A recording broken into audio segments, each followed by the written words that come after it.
name's Bastiat. Normally I stream while I'm doing these, but I'm stream back, and so here I am.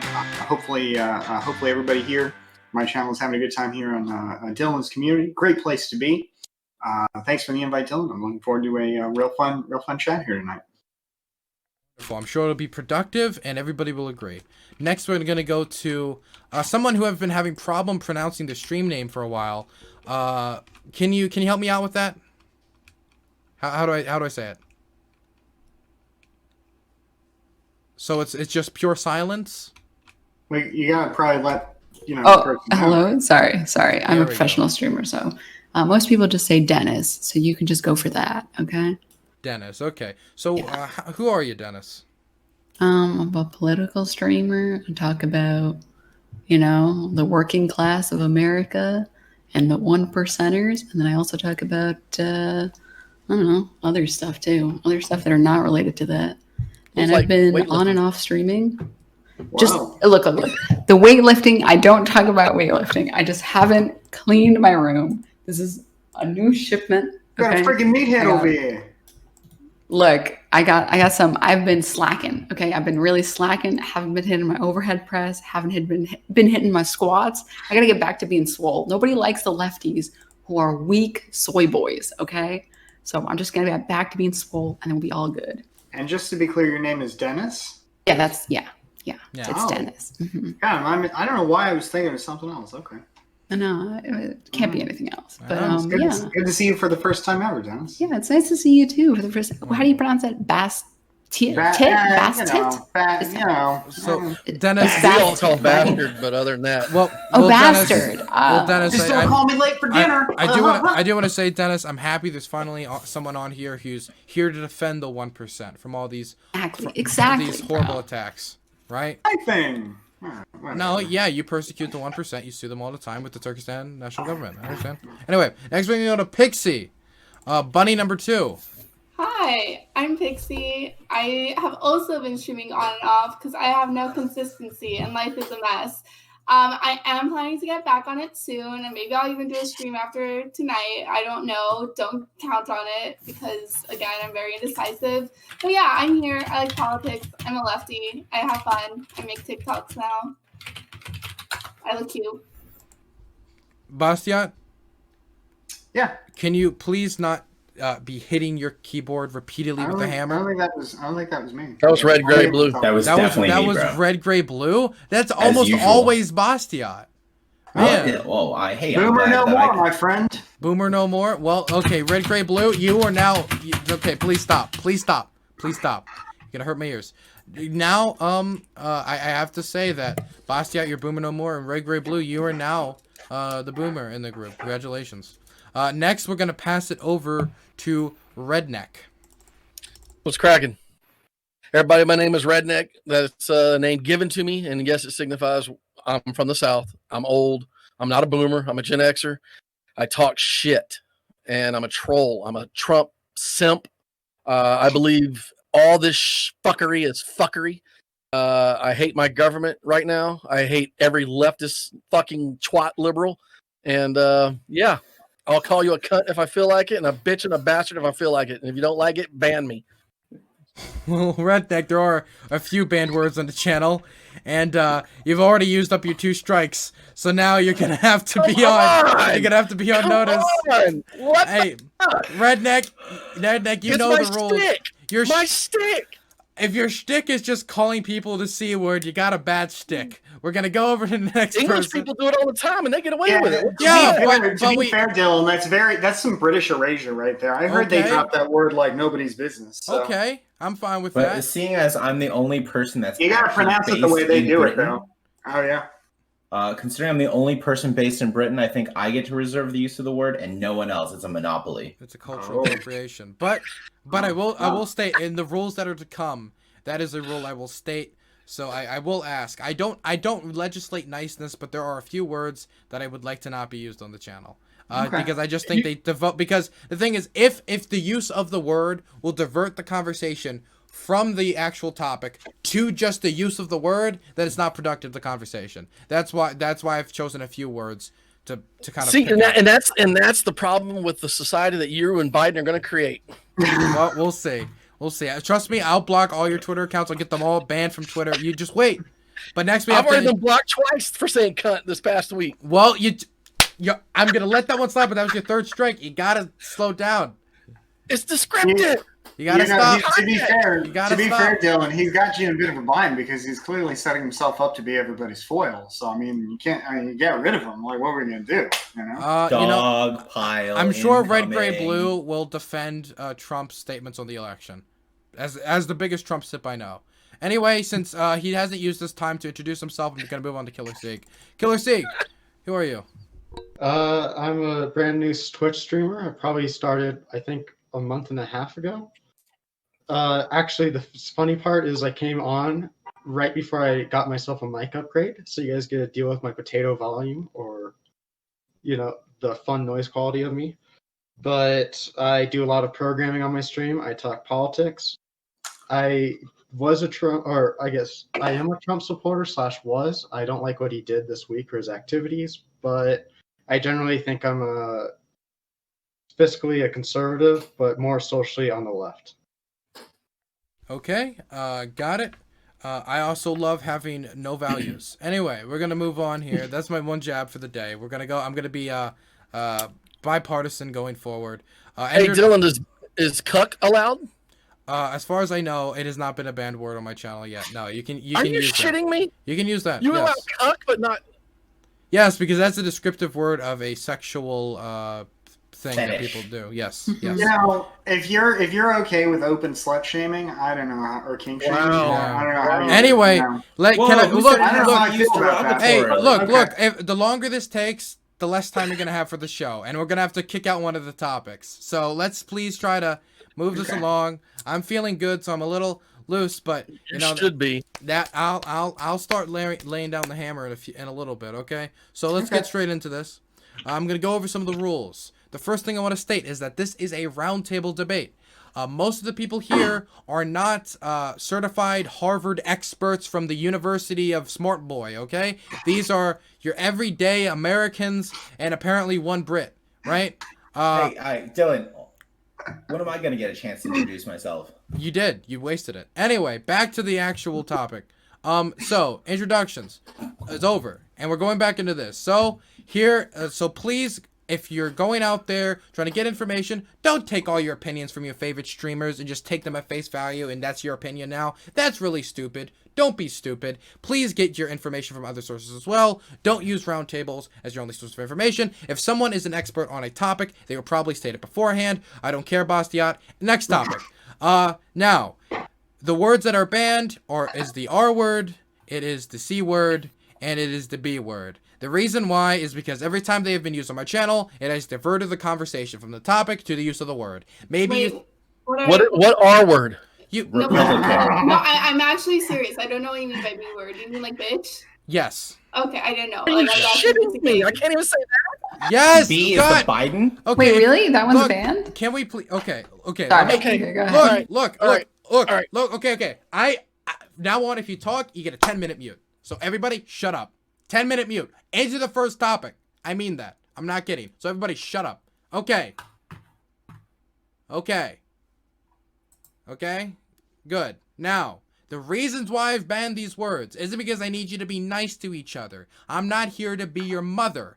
I just did this because every time it has been used on my channel, it has diverted the conversation, and instead of talking about the topic, we talk about the use of the word. And with how much time we have limited on each topic, I'd rather be talking about the topic than the use of the word. Now, next thing. Try to mute yourself when you type on your keyboard. It really messes with the audio, and I'd rather not have to do some audio mixing stuff afterwards, or have to mess with people, or have people afterward have to listen to typing. Next thing. During intros and outros, which you will all get 1-minute time frames to introduce yourself, and what you believe on the topic, and to say a closing statement. Do not interrupt anybody. If you do, that will be a mute, and I will not look upon you positively. Anything TOS is an immediate kick from the show. You will not be welcome back. Obviously, I'm in the middle of a partner run, and the last thing I need is somebody doing something TOS on my stream. I don't know how many points you want to prove. I don't think you need to rip out your penis on stream. Okay? Wonderful. I'm an egalitarian, or your boobs, either. Okay, neither. No, Neither of them. chip in it? Nothing. Sorry, I just want to keep my stream. Besides that, that's the majority of the rules that I can think of. The last thing is, anytime I talk, you shut up. I'm trying to legislate the conversation. I'm not trying to give you my 2 cents. Okay? I'm not going to jump in and say, well, actually, Redneck, I believe that Batman movie sucked and you have a horrible opinion on cinema. I'm not going to do that. Even though I'm right. Always. So, with that getting out of the way, now you will listen to other people who have worse opinions than me for the next 3 hours. Good luck. So, we're going to go into the first topic that is listed today, which is, let me scroll up to get it back from the list. Did the Democrats steal the election? We're coming out swinging. We're going to start in the top left-hand corner with Basti Boy. Okay, so I don't think the Democrats have stolen the election. Not only have the court challenges lodged so far been pretty thin, based on hearsay, or in one case, hearsay about hearsay, that is to say, out-of-court statements used to prove the truth of the matter asserted. And the thing that really gets me about the claim that the Democrats stole the election is that they did such a middling job of doing so if they did. I mean, if you're thinking that Joe Biden stole the election, you've got to come to the conclusion that not only did he steal it, but he, I guess intentionally, with the capacity to do so, nevertheless decided to let the Senate stay Republican and give the Republicans more seats in the House while squeaking for himself a very, relatively speaking, small victory in terms of, what was predicted by the polls, the landslide that wasn't. So I think the theory that the Democrats are trying to steal the election is pretty weak. And frankly, I think it's kind of insulting to all those poll workers out there who, as we speak, are spending their time doing their extended civic duty, counting the votes, and doing what they can to make democracy real and to get us the information we all want as quickly as possible. So, no, I don't think it's stolen. I'd certainly like to see the proof that it was. Okay, next we're gonna throw it over to Dennis. Yeah, I'm gonna have to vote nay on stealing the election.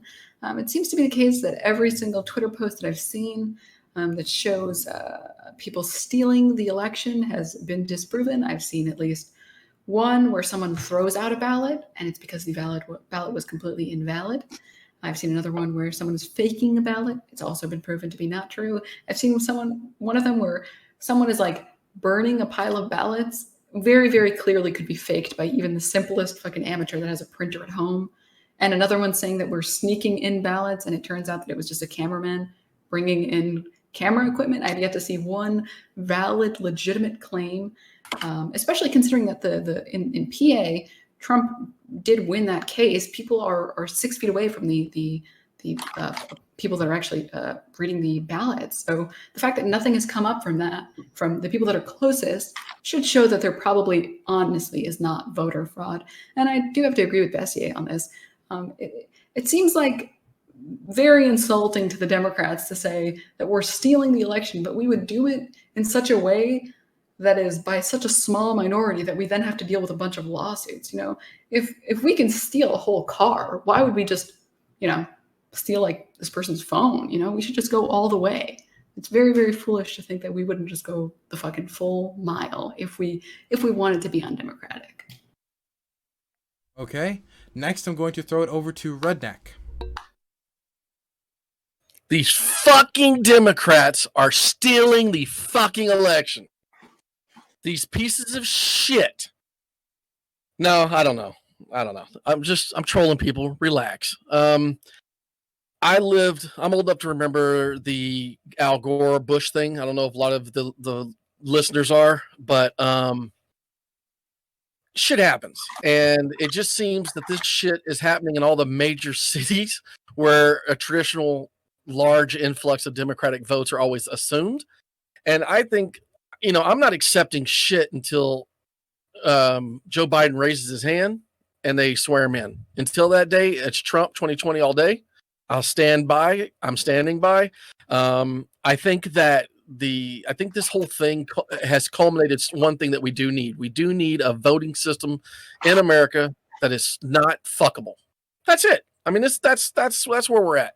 I'll take Biden as being president. You guys, I mean, all of you that have talked to me on the back behind this camera, you know I'm just fucking trolling. I don't give a fuck who's in there. It's still the same fuckery. I mean, nobody's ever going to be happy. But it just seems perplexing that out of all these areas, Trump has overperformed, and it's like if you look at the delta between 2016 and 2020. Even with Hillary, I understand Joe was a more popular candidate than Hillary was, but he outperformed Obama. I don't know about that one. I just don't think anybody could have I never assumed anybody could outperform Obama, especially Joe Biden. So those are the things that really have me questioning what the hell's going on. And I do live in one of the rural counties in Wisconsin that supposedly the night was late. And I can tell you for a fact, my wife's and my vote, we voted in person early, and it's not showing up. It's showing up as absentee requested and received. Some people say that's how it works. I called, they have returned our call, but we don't know if our vote counted or not either. So until my vote gets counted, no way in hell. Yeah, sorry, I think I changed that one personally, and I do want to persuade some concerns. I did not have sex with my ballot box, so it is not fuckable currently at the moment, a redneck. You sure? Yeah, I'm pretty sure. It didn't work. I'm gonna throw it over to Pixie. So I think it's 100% rigged because obviously counting all votes means that you're rigging an election. No, okay, I'm joking, obviously. I don't think it's rigged. I have not seen any convincing evidence for it being rigged. As Basti stated beautifully before, like, if you're gonna rig an election, why would you rig it by like such a small margin and then ignore the Senate seats? Like, what? That doesn't make a lot of sense. And like, yeah, I think that it's just people like trying to cope with losing, most likely, and trying to not come to terms with it, but just being in denial, basically. So yeah, that's it. Okay, next I'm going to throw it over to Red, Gray, Blue.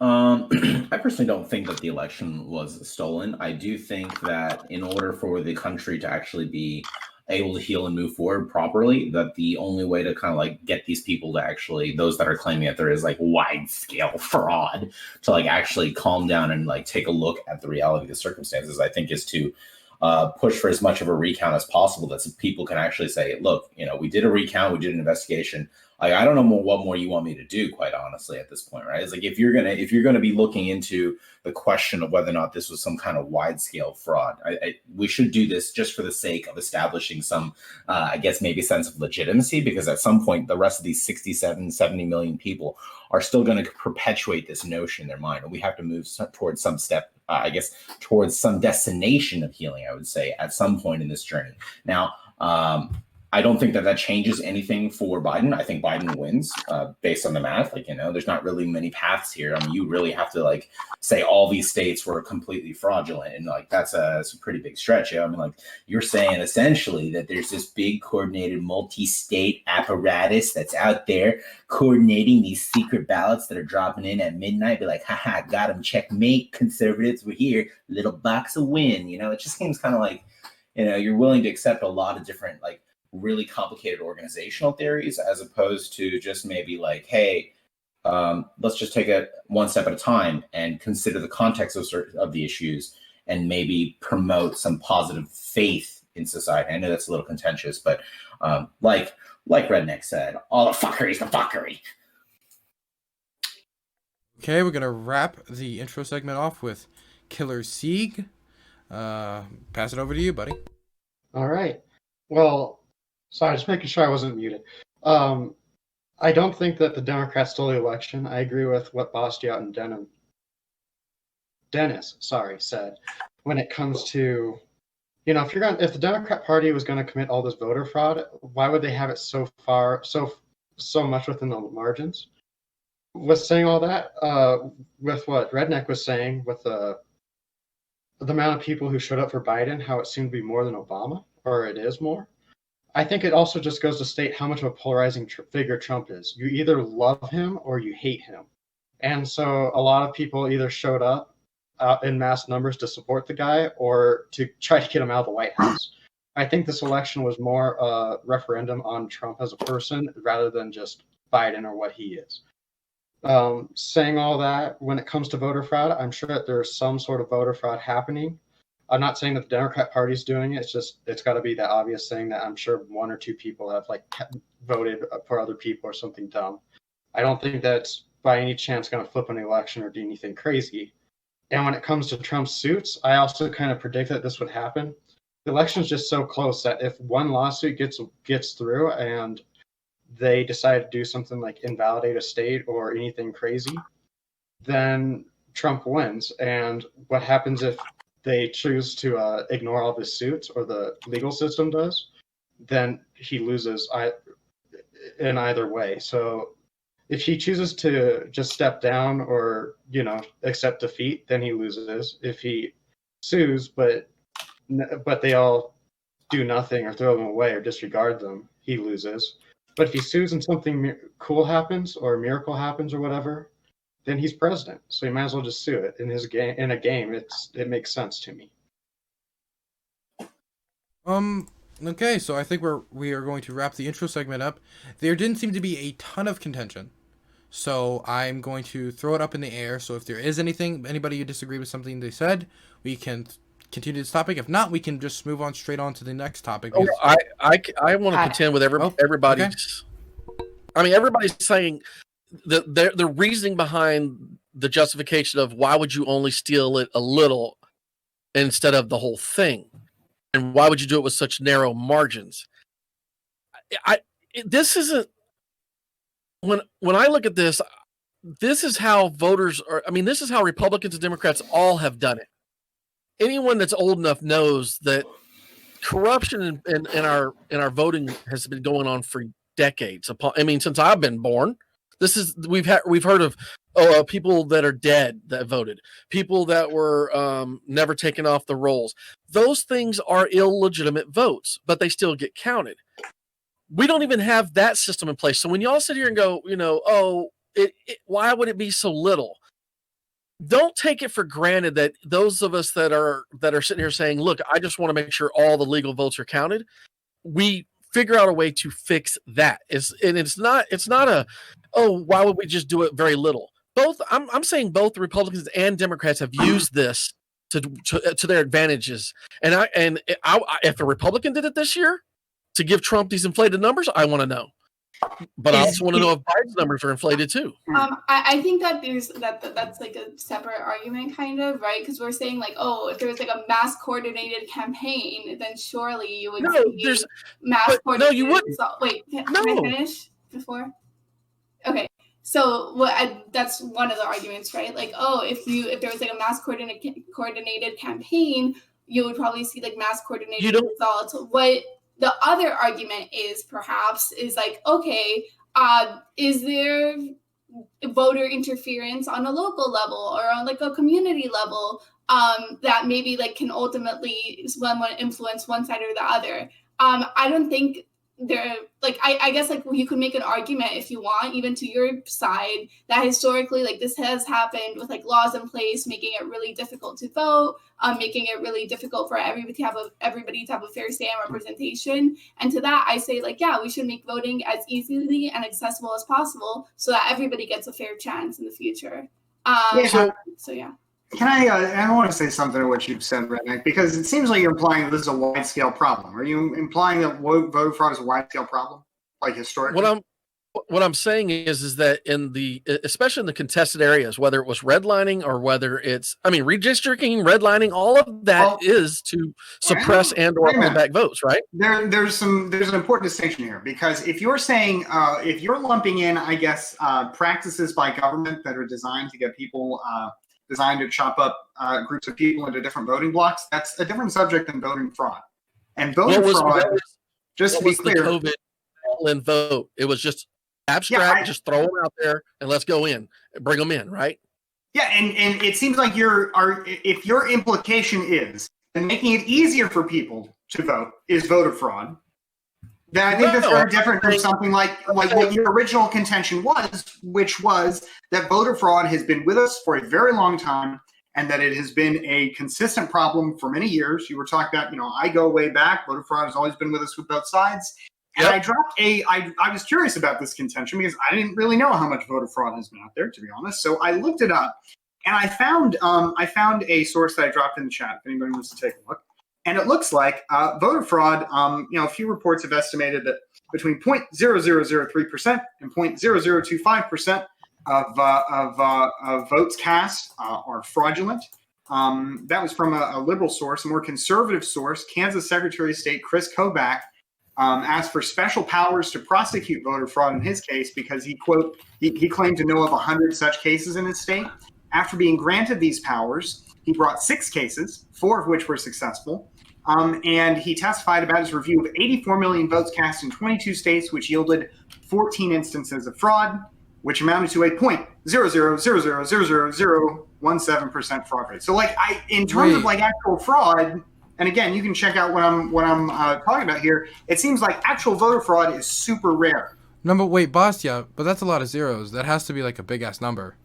Well, what I think is of all the votes that are cast. Of all the votes that are cast, because we're talking about millions and millions of votes, we're talking about dozens, basically. So when I'm telling you guys that my contention was with everybody saying, why would everything be done on such a small scale? Why wouldn't you just steal a Porsche instead of a Volkswagen if you're going to get the same penalty? Right? That's the concept. If you're going to break a law, boss, yeah, you're a lawyer, right? If you're going to break a law, then break it to the fullest extent because you're going to get penalized at the fullest extent. 5,000, right? Whatever that number is, that magical felon number. I'm saying that in big cities, in the contested areas, this is where we're having the issue right now. This is where the voting is irregular right now. And it just seems odd to me that this has always been the case. Yeah. Why is it to be clear, though, I'm not seeing this irregularity that you're talking about because the areas in which we're talking about the highest concentration of these Democratic ballots that are supposedly miraculously showing up at these times, which has not been proven to be true yet either. In any of these places, they have large concentrations of urban populations that are typically associated with Biden voters. And you're seeing this in Michigan, you're seeing this in Pennsylvania, you see this in Wisconsin. And the areas that have not reported the ballots until the last minute late at night where everyone's like, oh my God, it's so contentious. This irregularity that you're talking about is unfortunately very consistent with the neighborhood of these people. And it's ironic because Trump even says it himself. He says, look at all these Democrat-run cities, and then suddenly you're seeing all these Democrat votes come in. You're like, well, Donald, typically that's because that's a Democrat city where Democrats vote. I mean, that's just kind of how that works, It's like, so I'm not really clear as to what irregularities you're referring to. I understand the point that you're bringing up about the small theft, and that's why I personally didn't argue that, because I think that if you're going to be a convincing criminal, you do it irregularly, you do it haphazardly, and you do it however. But fundamentally, I don't know that. What's the point of discussing this conjecture? I mean, to me, it's just okay, sure, steal small, steal big, all right, whatever. But I don't. Here's my thing. You're taking this contention with something I think that all of us were saying incredibly facetiously. We're all jokingly saying. That's what my problem is. We're joking about something that I think needs to be fixed because it is a big issue. It's not just a 0.0000001%. If we're going to vote on the larger scale, if you know anything about math, the larger the scale, even the percentage rate is going to change, and it changes the numbers. And you're going to get to a point where even 84 million, right? I mean, you do realize the scale would be twice that, which would be 28 votes, right? We're looking at numbers that are so small. The differences between the differentials between Georgia, I think right now is at 5K. That is well within the margin that the voter fraud is not a problem. If you have maybe 10 of those votes, 20, 30 of those votes are fraud, it doesn't matter. The other 5,000 are not fraud. You have enough faith in the system to believe that a difference between 5,000 that you then immediately said is within the margin of error. The fact that we have a margin of error on something that's so important is what I'm asking y'all not to be so flippant about and claim that there's very minuscule fuckery here. Okay, for starters, I never mentioned a margin of error. I never actually said anything about a margin of error. I'm saying that the margin of 0.00002%, even if you account for that, there's still the rest of it is not voter fraud. And even if we look at Georgia saying we need a 0.5% to do a recount, even when they do recounts, historically speaking, there's maybe a 500 vote difference at most. So even if they do the recount, even when they have done it in the past, they haven't been able to find. Right? They haven't been able to find this crazy number of like voter fraud. 5 million total votes. 500 to be 1%. I mean, wait, across the 1% United of States. 5 million? If the state has 5 million votes, right? Whatever the vote was, she said 5,000 originally, and then she said 500 of them, whatever. I'm just trying to use, you're making my point about scale, percentages scale. And when we talk about you guys are, I'm just not comfortable with accepting that our government, maybe because I'm a cynic, I'm not comfortable that our government that we've gotten to the point where we allow this thought that shit doesn't happen, that it's so minuscule it doesn't happen. When if you hate the motherfucker so bad, like let me back up. If I'm putting myself as a Biden supporter now, right? Okay. I hate Trump so fucking much. I call him a Nazi. I think he's a Nazi. I think he's a racist. Everything that I've seen, right? I'm going to do everything in my fucking power. If I'm going to cheat, I'm going to do it all the way in my power to make it work, right? And you're saying... I can see the allure of that thinking, yeah. Like, I guess I can see the allure of that line of thinking, but I don't think, like for example, by your logic, if I think he's a Nazi and I'm going to do everything I possibly can, I mean, I'm not going to stop it just voting him out. I mean, if I'm thinking by that line of logic, I don't think that's really the way that most people are thinking. Certainly, I don't think there's really an appreciable number of people who are like, I'm literally going to do everything possible to legal or not. I mean, I think that's a pretty small number. And I mean, I guess you could say that maybe Trump is different and inspires different feelings. But beyond that, I mean, in all the elections we've had in the past, like, for example, 1% of 5 million would be 50,000, right? But Dennis mentioned that typically recounts find somewhere between 250 and 500 in terms of a difference, like max. And apart from the only national election I could think of that turned on that much was in 2000 with Bush and Gore. We're not seeing margins that close here yet, but I just in terms of fraud, I guess what it sounds like you're focusing on. I guess it sounds like you're maybe making two arguments: one, that we just are not being cynical enough, and then two, that the processes that are legal, like, for example, the mail-in voting that we've done this year because of COVID, even if it's legal, it still violates the norms of a good election. It's still bad, even if it's legal, right? Is that a fair statement of what you're trying to say? No, the first part, yes. Second, the latter, let me refine it. I'm not saying that mail-in voting's bad, but I'm saying that if this election doesn't get a universal true voter system, whether it's a voter ID, whether it's a fingerprint, whatever. Yeah, I'm saying that's needed. That's something. Yes, I'm glad you mentioned that, because that's something I also really wanted to object to from your first statement, because you said our voting system, we need one that's, quote, not fuckable. And I have to say, right. I think the strength of our country actually is that, I normally, I guess, would not like this kind of thing because our voting system is so messy. Like, it's, we've got all these different levels of government, and it feels so haphazard at times, but it actually is kind of an ingenious security metric that we have all of these different voting systems overseen by different people across 50 states and innumerable counties and municipalities. I mean, it makes it like it makes it so that I think it would be super hard. Like, even if you wanted to rig an election, I don't know how you would do it. Because you have to get a lot of people on board there. Fucking break, how do you do that? You can't. You don't just come call on up, now, Redneck. You got to get fair, Let me just make the point. You don't just call up Joe Biden or Donald Trump and say, "All right, let's rig it, boys." You have to talk to your local Secretary of Elections in Bumble wherever and say, "Okay, we're gonna rig it. We need your help to rig it." There's a lot. There are different layers that you have to go to, versus a centralized system that I guess would have fewer points of failure, right? I mean, what do you think?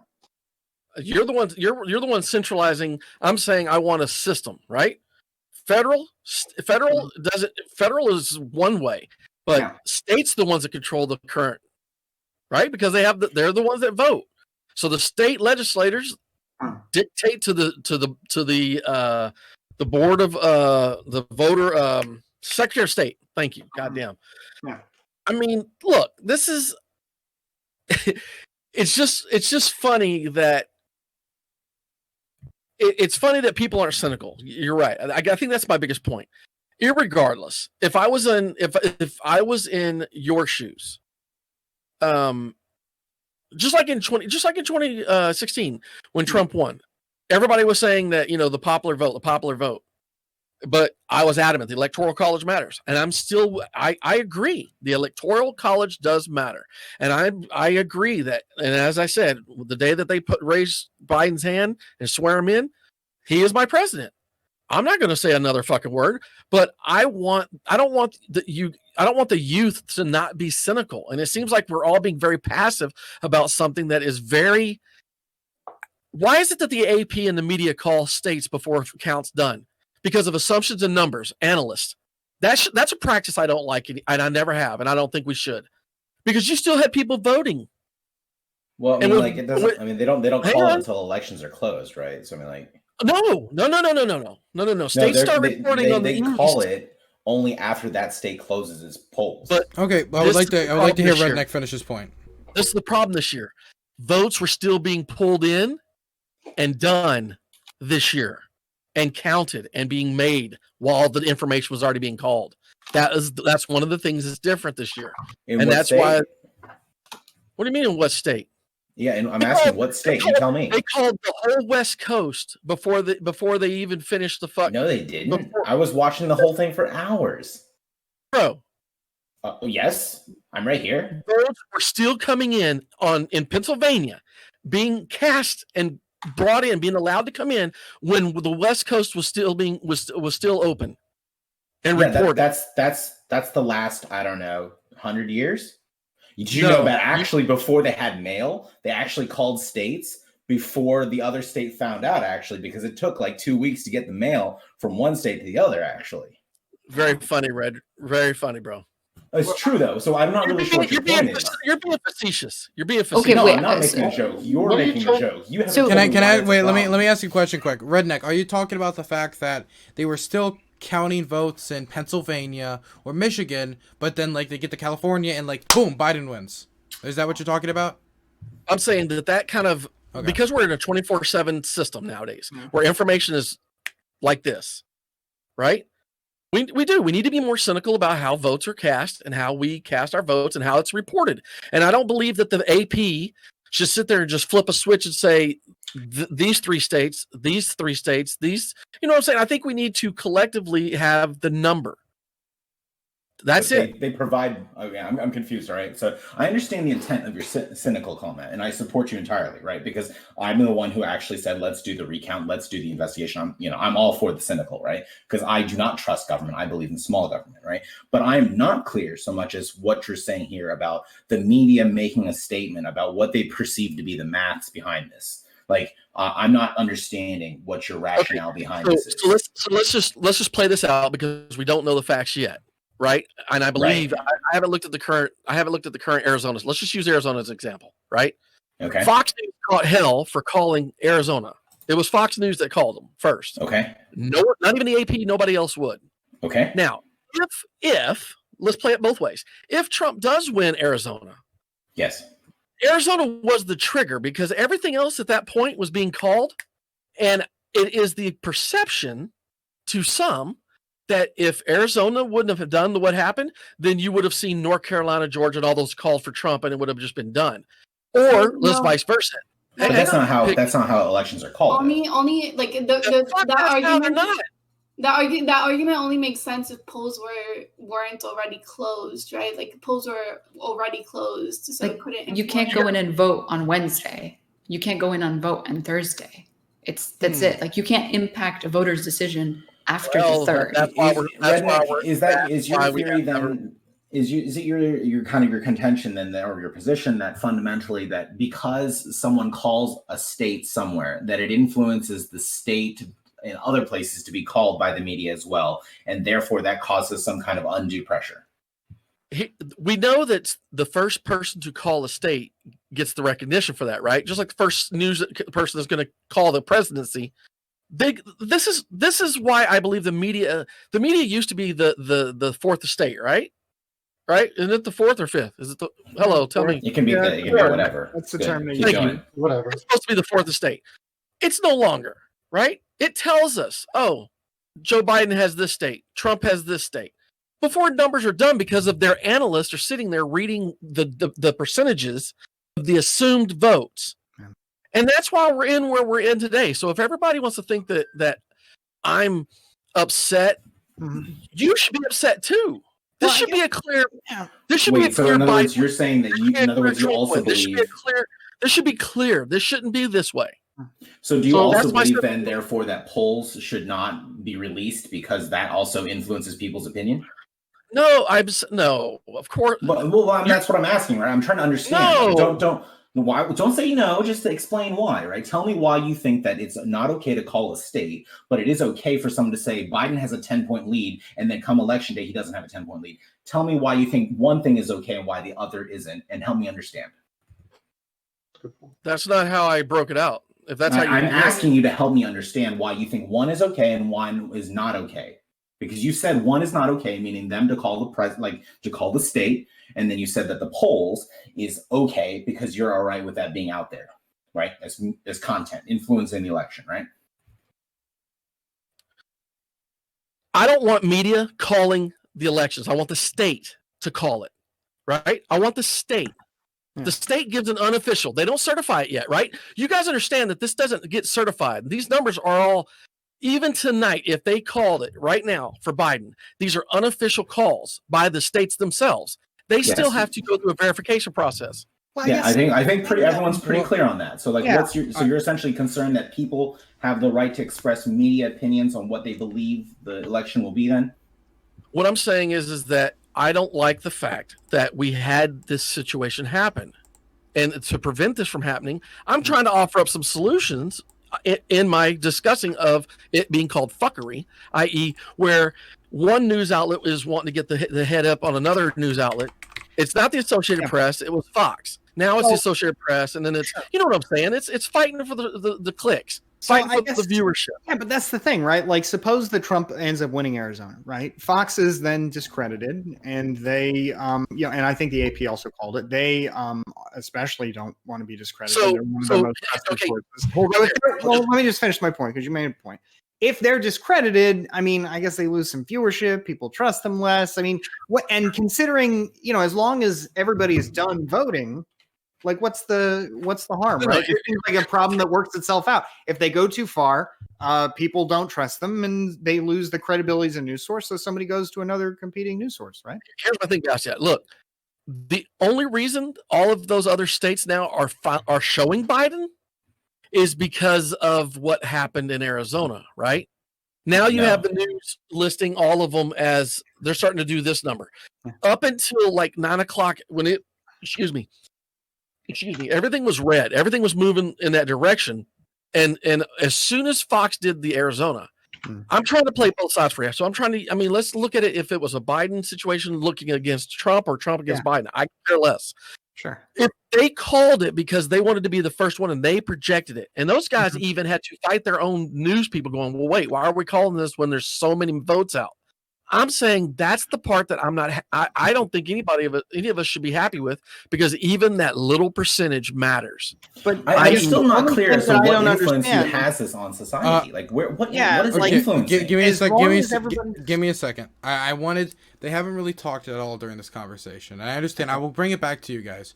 But Killer Sieg and Pixie haven't talked much. So even if they don't have anything to say at the moment, I wanted to give them an opportunity. If they don't, I'll pass it back over. Pixie, did you want to say anything? No, I mean, I guess, to me, I don't understand what the argument is about influencing the election, because, polls are already closed before they announce these results, so there's no way to influence the votes. So that's what, I don't understand. If it's talking about, public perception of how the election is going, I mean, as long as the numbers are accurate at the end of the day, it doesn't really matter, right? I don't understand the argument very well. Okay, next I'm going to throw it over to Killer Sieg.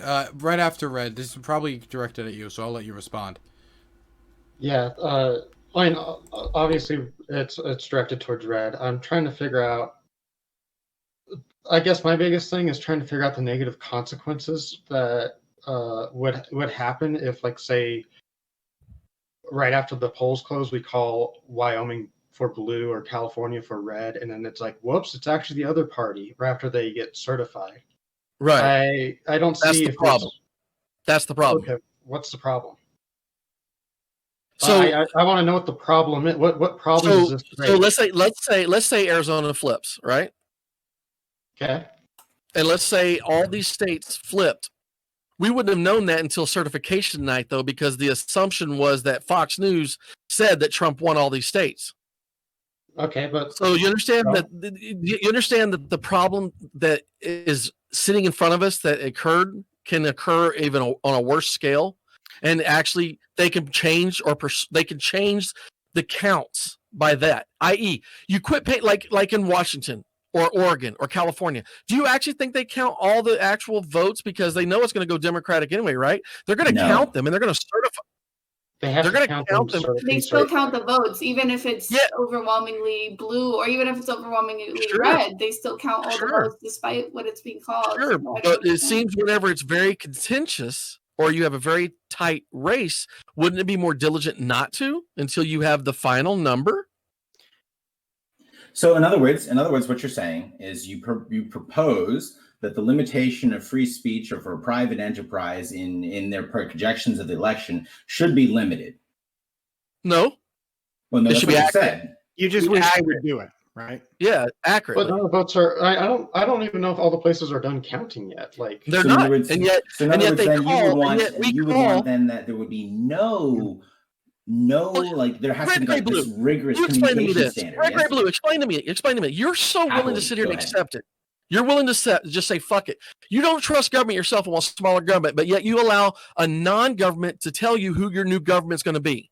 Just off of their people they pay to statistically look at votes. Hold on. This one was addressed to me, so I'm going to respond to this one. This is pretty edgy, right? Okay. Your comment is that I'm supposed to suddenly think that there's this massive disconnect between what media says, and then somehow that disconnect will also automatically flow through to government, and therefore I should have no trust in any organization in society. Look, what you're proposing is not wrong to say, hey, we should wait till the final results, right? Which is kind of what actually ends up happening. You don't see Biden walking into the White House just because the media says Biden won, guys. No, they actually say the Secretary of State's declare, like you say, on verification day, and that's when they say Biden has officially won, and ladies and gentlemen, this is President-elect Joe Biden, right? Not, hey guys, my name's Fox News, and therefore I've called it. He's president now, and sucker red, gray, blue believes it. Like that's not how that works, right? Like I don't know, like what you think that you're telling me that the media says it suddenly makes it reality. Like I don't see this connect. Tell me how the media says it becomes reality. Go ahead, tell me.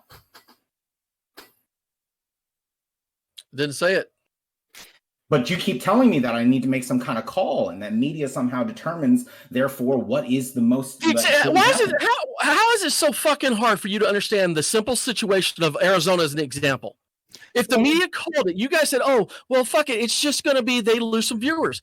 They're interfering and misleading a projection that would have triggered more of other ones going, "Oh, well, we got to call these now." What does it trigger? Yes, what does it trigger? It triggers. The reason why I think we're not understanding is that in a scenario where the state flips, right, all the votes will be counted in all the states by, I think it's December 7th or 17th. There's some date by which they have to be certified for the Electoral College and all that, right? So everything's going to be, the 10th. Thank you. So it'll all be done by then, right? If anything flips before then, it would, for example, I've been doing a lot of memes today on Twitter the last couple of days. I would be embarrassed, right? That's a loss. But in terms of nobody's votes are changed. Nobody votes differently as a result of this. I'm not talking. I've never said a vote. Wait. So what I don't understand is injecting that. Wait. Everybody. Well, Bastiat, you just gotta wait. Trust me. I always have the most fair moderation. I'm the best moderator on Twitch. Everybody knows that. Everyone's been saying. I've been hearing everywhere. Everybody's been saying. Redneck, I'd like to hear Bastiat finish the point, and then I promise I'll send it right over to you. Since you're the person defending the position. I just want to hear it because I didn't really get to hear it, so I don't really understand the point. What I don't understand is what the material impact of this is, because, for example, the Trump campaign is not going to overlook a challenge because a state is or is not called one way or another, right? Like if they thought there was any reasonable chance for to pick up California, I know they'd do it, even though and same with the Biden campaign. Any campaign would do this. They're looking at all this data, irrespective of what the state has called, because they got a lot at stake, right? The White House. So, like, the only thing that would change the numbers, presumably, if there was a bad count, would be some kind of lawsuit that brings about a change in that count somehow. So that's going to happen either way. The media calling a state one way or another, all that seems to do is change the way we feel about things one way or another. And that is, maybe that means a lot to us sometimes, but it doesn't really seem to mean a lot in any objective sense. So it just doesn't really seem to matter. When you have a race that's this tight and you have a nation that is this divided, I just find it irresponsible for us to be in the situation we are right now. And I never said it changes the count. That was the point I kept trying to tell you. I'm not saying it changes the count. I'm saying it's what we're dealing with right now. As we're seeing, we're now watching live leads change, which can cause, like you said, it can cause a lot of people. There's a lot of fucking crazies out there. There's a lot of people that can't take a loss. There's a lot of people that can't take a loss, right? It's amazing how we're not having any riots right now. I'm happy for that. I'm glad. I'm proud of that. Right? But I'm trying to just tell y'all, as the old cynic here, I would prefer us to get shit. I don't want to be in this situation ever again, and I don't want you guys to ever be in this situation ever again. I hated fucking living through the gore, the hanging fucking Chad shit. I fucking hated it. It was the worst 36 days of my life. I mean, follow up. This is not good. If you hate Chad so much, how can you stand in the room with me? Because you're a sexy one. How about that? Good hair. Good hair. Good take. I'll agree with that one. Okay, so I want to throw this over to Red, Gray, Blue because he has his hand raised. Thanks. Appreciate it. So just a quick stat. So while I agree with you on the Fox News thing, right, probably was too early for them to say it, right? But I'm not sure that there's any kind of thing that can be done, quite honestly, right? I can understand what you're saying. It's like it drives towards a disunity in the country, and it drives towards, general angst, right? Because I know that there were people going Wee! Like last night on the election night on both sides, and it was quite the joy for me to watch because I was like, lol, look at all these people freaking out, hilarious. But I understand where you're coming from. Here, I want to point out what AP News did on that night. So Fox called Arizona at 8:20 p.m. Polls in Hawaii close at 9 p.m. Alaska closes at 10 p.m. and AP called it at 11:50. So I think maybe the biggest gripe that you might have here is probably Fox News. And no, it is. It was right. wrong. I mean, I understand that angst, right? Like, I mean, that's fine, and I have no contention against that, right? But I think that in order for us to be practical about like what limitations we have on free speech, we have to fundamentally say that this is going to have to revert back to the free market's decision, because otherwise, you're saying, that. We have to put some kind of limitation on this, and then there has to be some kind of governing body that enforces this, and that's the expansion of government, and I don't like that. No, I'm sitting here going, it's almost as if elections have become fucking a production. Well, there is something actually that really incentivizes that whole calling of states thing, and is perhaps one reason why, for example, they don't spend much time before they call California, Oregon, and Washington. And I would argue that thing is like the Electoral College. Like, we know the way California's going to vote. I mean, there's no question of the way they're going to vote. We know how Mississippi and Alabama are going to vote. There's no question about that. If you, for example, there's no question that these states are going to vote for their respective parties year after year after year. And that's just the way with most states. Now, whatever the other benefits of the Electoral College may be, that is one thing that kind of incentivizes this whole calling thing. Whereas I suppose if you had if it was all just about the popular vote, then I guess, you really would just wait for everything to be tabulated before you had a call. I guess I'm just, long story short, I'll finish it like this. I'd like to see a system in place where we can vote easily, right? In largest numbers, because this is the best turnout we've ever had. I loved it. If we don't have this turnout every fucking election from this point forward, then shame on all of us. Left, right, in the middle, I give a fuck. Shame on you, because we've proved that we can do this. And then the second thing is, I'm just tired of the entertainment value wrapped around our politics, because I guess maybe that's how life is. Everything's political. I understand it. Maybe I'm just smoking crack, thinking that entertainment can't be involved with it. How do you I feel just about wish that Sorry about that. Continue. No, go ahead. Apologies. Go. I was just going to say, how do you feel about then, I guess, the Trump administration as a whole, because he's capitalized on media in general to really build a brand, right? Look, so all politicians do. This is definitely expert How level. many book deals? You get book deals as soon as you're out, right? I mean, they make money. But that's out. That's the point, right? Is you're out. Well, of course, he's out. What you going to bitch about him out now? No. I'm not, hey, whoa! I'm not bitching. You don't know how I voted. I'm just asking you the question here. Like, well, you're do you not agree that he's got expert level? Huh? Trump's always been an expert media guy. Trump's an expert media person. Right, so that's all I'm pointing out, because that's what you said. Is you don't like the entertainment cycle that's associated with him. He's an expert media guy. So I'm just pointing that out. Sure, he has ran the media his whole life. He has made them give him free shit his whole life. Yeah, I wish I was skilled. Yeah, no, I wish I was as good as him. That's me too, actually. That's it, Dill. I'm good. Okay. Well, I guess this has come to a natural conclusion then. We can move on to the next topic after everybody gets an outro segment of 1 minute, starting with Bastiat. Then it's going to be Dennis, then Red. I need to use the bathroom quick, so if you could not interrupt each other, that'd be wonderful. If they do, please tell me, chat, and I'll check the VOD. I'll be right back. Okay, sounds good. Okay. So as far as I would go, I would only say that another point that was kind of interesting you made was that Obama, that Biden outperformed Obama, and in some places he did. Actually, I agree. It's really a credit to him, because Obama's one of the best orators we've had in the White House. But at the same time, actually, Obama outperformed Biden in some other states. He won Florida twice, for example. He won North Carolina the first time around. And so in that sense, he's certainly outperformed Biden in the past, in some places, but in some places Biden has done better for a variety of reasons. So it's not just a uniform, he's beaten Obama, across the board. Some places he has, some places certainly not. The places that mattered.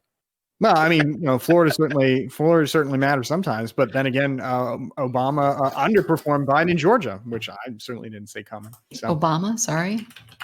Yeah. Biden outperformed him in Georgia. Yeah, I mean, Biden might win Georgia, which Obama didn't win on either election. Sorry, I missed what you said. Biden's outperforming Obama in three main big counties. Yeah, and my point was that Obama outperformed Biden in other places during his election. But in any event, I think it's pretty clear that voter fraud is a relatively minor issue in the United States. Conservatives have repeatedly tried to make it an issue, but even when they have studied it, they have been, when really pressed to explain and provide examples, have been hard pressed to do so. So I know that there are folks out there like Project Veritas who are really trying to spin up narratives of voter fraud, but when rubber meets the road, they have a very difficult time proving it, and certainly don't seem inclined to bring this stuff up in court. So I don't think anything will come of it, and I don't think the election was stolen. Okay, next is going to be Dennis. I don't think that the voter fraud is really a big issue. I did want to say earlier in the segment that something Red, Gray, Blue said, which was that, like, in theory we should just do the full recount and everything. Personally, I think that even if we do it, it's not really beneficial, because Trump will still claim that it's fake. He will still find a way to claim that it's fake. I'm not sure that it benefits as much. Just a side topic that I did want to say. I think that we're tracking voter fraud up to be a problem. Nobody's stealing any election. We're just waiting for mail-in votes that have already been dated on the 3rd to come in. That's it. Wonderful. I would like to throw it over to Redneck. The Democrats are stealing the election. It's a bunch of fuckery going on. There's mass corruption everywhere. All of these democratically controlled cities are dumping shit tons of ballots and counting them still after the date. It was literally watching the scoreboard go up for Trump, and then they were like, "Oh fuck, we got to come up with these. Hey, hurry up! Go wake everybody up! Go wake everybody up!" That's why they have a cure line, supposedly a cure line. That's why these numbers keep going up, is because people are curing their votes. I.e., look it up. It's called curing. You can vote past the date now because you're curing your vote that didn't get turned in time. Curing. That's the new word, guys, for corruption. It's curing. Wait. So when you first started, you were saying, well, I'm just kind of. He Bastiat. just opened up a I think whole that's other. fair. Bastiat, Yeah, we Bastiat. actually know what he My did. closing Bastiat, statement. you're being a naughty All right. boy, and you're going to go into timeout Objection, corner. Your Honor. You're going to go into Objection, Your Honor. timeout corner. You're in the timeout corner for the next 2 minutes. I need you to write a small paragraph about what you did wrong. I'm going to throw it over to Pixie. Hi. So in my closing statement, I would like to echo what Basti was just trying to say about like being confused if redneck is trolling or not. Because if we're talking about like, oh, this is actually like massive voter fraud, it goes against everything that we just talked about, saying like, oh no, like there isn't that, like that's not happening, like there's no evidence of that whatsoever, and to say so is just like pretty much literally false. So yeah. Okay, next I'm going to throw it over to Red, Gray, Blue. I think Dennis brought up a good point, honestly, and I respect what you're saying about that it won't make a huge difference, but I think we have to take steps to moving towards some kind of unity at some point, and I think this is the biggest challenge over the next 4 years, and this will be a later topic as well, but I think this is going to be one of the biggest challenges over the next 4 years to figure out how do we reconcile the differences in perception of what Biden and Trump are as president, good, bad, whatever, what have you, right? Because we have a huge rift in society regardless of what's happened. And I think every step that we can take towards addressing that, I think, is productive. Now, as far as the curing ballots comment in my closing statement, I would like to point out that curing ballots is a pretty standard process. It is essentially you go look at the ballot, make sure that the signature matches. If it does not match, then you request that it gets double checked and see if they can actually validate that it actually does align with the pre-submitted documents. Now, call me crazy, and it sounds a little fraudulent, but hey, I'll just keep saying my crazy ideas. But yeah, I think it's sufficient for this one. I'm good. Okay, next I'm going to throw it over to Killer Sieg. Well, I guess to me, there could easily be fraud. I don't think it's widespread or a problem in the sense that's going to be flipping on the election. Is fraud bad? Yes. I do not want to ever misstate that. Fraud reduces the quality of our election, and if it's too widespread or too much of an issue, then we're dealing with like crisis of integrity. But saying all that, I don't think that we're having this crisis. I don't think that. There's been a lot of studies showing fraud. Bastiat gave off 2 quick examples. I unfortunately just can't put them out right now. And Trump's allowed to sue and grasp at straws, and his suing for fraud and stuff like that actually helps with the integrity of the system. It forces us to look back in these votes, make sure that nothing weird was going on. And if something weird was going on, that's good. If nothing weird is going on, then that's fine too. These things are also so close to flip, or this election so tight that, like I said before, this Trump suing is just him trying one last gamble at seeing if he could become president for a second term or not, which is it's perfectly in his purview to do. Okay, so I'm going to do something I don't usually do. The reason why this podcast was, we got names out there later, we got everything out there later, is it was a post-election panel, so I couldn't really pick topics until the election was over. It'd be kind of weird if it was like, so what do you think of winner X? And it just had blanks where the person who won or who didn't win or who's supposed to win were. So I was thinking of, and we can keep the second topic, which is about what do we think of Trump's comments on stopping the vote. Or we could pick a different topic, which I was suggested, which I really like, and I think it would include more people because we'd get more people more involved, about what do you think the Republican Party will be after Trump, after this election, let's in this, now you could contend the idea that Trump's gonna win, or the courts are going to show that he wins. If you want to contend that, that's fine. But I thought it was an interesting question. Is there any thoughts from the panelists about doing this topic next, and instead of the him talking about stopping the vote? I got Killer Sieg. I got Red, Gray, Blue. I got Bastiat. I got Dennis and Pixies. I'm okay with anything. I'll talk about anything. Redneck, what do you think of this topic? You got me, babe. All right. Oh, well, thank you. Well, thank you, darling. So we're gonna go into this topic. It is, what is the future of the Republican Party? And that one leaves it open if you think Trump's gonna win. Well, let's start as always in the top left-hand corner with Bastiat. Yeah. So I'm really not sure. On the one hand, the Trump formula won the most recent election prior to this one, so it's certainly alluring.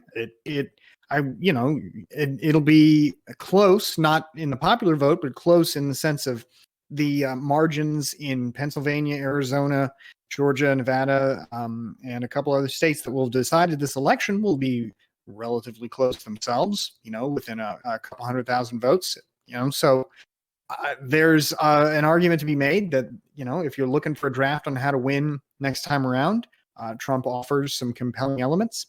At the same time, I don't know if you can do Trump's formula without Trump. I think it's very hard to imagine a president like Trump who doesn't have his personality. And I think that he is, whatever else you think of him, a very unique confluence of different factors. I mean, he's somebody who is in the like Joe Biden, for example, the meme about him being a senator for 47 years. President Trump has been in the American consciousness for almost as long. Like, he's been in our popular culture since the 1980s. And so it's hard to imagine a figure like Trump taking over the mantle. So I don't know. I was actually curious what other people here would think. I tend to imagine that there will be a really big contest of perspectives in 2024. So I'm curious what folks here, especially conservatives, think about the future of the Republican Party. Okay, next I'm going to throw it over to Dennis. Yeah, I think that this is a really interesting topic because I think, unlike everything else, or at the very least the stop the count, I think we all have our decisions like made up, and we're probably not going to change our mind within this discussion. It's pretty unlikely, but I think that could happen maybe in this conversation. I think it's maybe likely that people losing Trump will actually bring people over, people who normally didn't, or people who didn't vote this election for Trump. It will encourage them to vote in the next election cycle. Sort of similar to how we saw people didn't vote for Hillary, so we got more more Biden voters this year, right? We got like more Democratic people show up because they were like, okay, there's clearly the votes last time weren't enough. So I'd be curious if Republican turnout increased. Yeah, I don't know. I think this is a very, very difficult one to pin down, and I think anyone who would say otherwise would be maybe exaggerating a little bit. But yeah, that's my take. Wonderful. Now I'm going to throw it over to Redneck. Ivanka Trump 2024. She's going to walk in and take it, and that brand's going to be around for another, 47 years. Biden's going to come in. He's gonna get sworn in by this elite media and fuckery that's going about right now. They're gonna get him in there, and then they're immediately gonna 25th fucking Bastiat. What's the hell that shit called again? What's the legal term for it? The 25th Amendment. Wow, talking during Redneck's period. Another 1 minute mute. I invited that one. I asked. Too bad. No, too bad. So then Kamala can't because she has birthright issues. So Nancy's going to step in with her big shoes and panties, and she's going to just sweep house for about 3.5 remaining years because it's going to take them 6 months to get this done, right? So during that time, the Republican Party is going to be calculating themselves while they're prosecuting Joe Biden, but they're going to just prosecute him publicly. They're not going to do anything really about it. And that's going to then pave the way for that new party that Trump has created to come about. And that new party is by the people, for the people. It's not liberal left scumbags that are socialists and believe in welfare. So that's what the new system's about. Wonderful. Next, I'm going to throw it over to Pixie. Yeah, so this is a super interesting conversation topic, and there's so many ways things can go. So I think it's either going to go one or two ways. You have to take into consideration, Trump did lose, but he lost by a little bit. And like a lot of people have become increasingly radicalized. So it really like comes to the question of, is this a strategy they're going to continue doing because it's already released pretty decent results and they almost got away with this election as well? So is the next 4 years going to focus on like further radicalization or talking points that are the same as now? Or are they going to take a step back and say, oh no, we lost, so now we have to change our strategy? Because I could see it going like either one or two ways, right? Like I could see a Tucker Carlson 2024 run. Like to me, that is actually a realistic future. But then at the same time, I'm pretty sure Trump is going to get, jail time. I think New York is going to try to prosecute him for sure. They've already been trying to do that during his presidency, but they couldn't. I wonder if that's going to impact anything. I wonder if more people are going to become radicalized because of that, or if like more people are going to be like, oh no, like there's actually a lot of evidence that he's like committed fraud and stuff and he should be in jail. So I think that's going to change things as well if New York decides to go through something like that. I don't know. I think there's just so many different ways it can go. I think overall, like my last statement, I think overall it's really going to depend on how the next 4 years the Democratic Party is going to act, right? I think like this election has shown that there's been a lot of people, especially minorities, that have bought into like the Republican Party talking points or continue to do so and are continuing to be radicalized. And if the Democratic Party does not do a good job at outreach towards them, I think it's very likely that in the upcoming election, we're going to have another Republican president. Okay, next I'm going to throw it over to Redneck. Yo, you're going to call Redneck twice and skip me again? No, I meant the other Redneck. Red, gray, blue. No, Killer Z is the other Redneck. Nice try. Go over to you. Do you, Red, gray? Sick. Thank you. Sorry, Killer Z. Didn't mean to throw a jab at you like that, bro. First off, I do think that the Republican Party actually will sustain the same way it is in its manifestation, quite honestly. There's no way that you can achieve 70 million votes and not somehow make like a dip away from, you know, what is currently going on. I mean, you can look at the far right nationalist party in France. You can look at the Brexit party in the UK. Even after their big rises, they still have some form of sustaining on beyond their defining moment. So I think that fundamentally what you see here is that if the Democratic Party cannot find a way to establish some more, I guess, moderate middle ground policies that will really appeal to the people who feel disenfranchised by the current climate of government, whatever that may be, then I think that you will find more of these people flocking to the Republican Party unless they too somehow discover some, watershed moment where they're going to discover some great leader who will really lead the people on actually what is true conservatism as opposed to populism and nationalist identities. Like, don't get me wrong, I'm all for nationalism. I got nothing against that, right?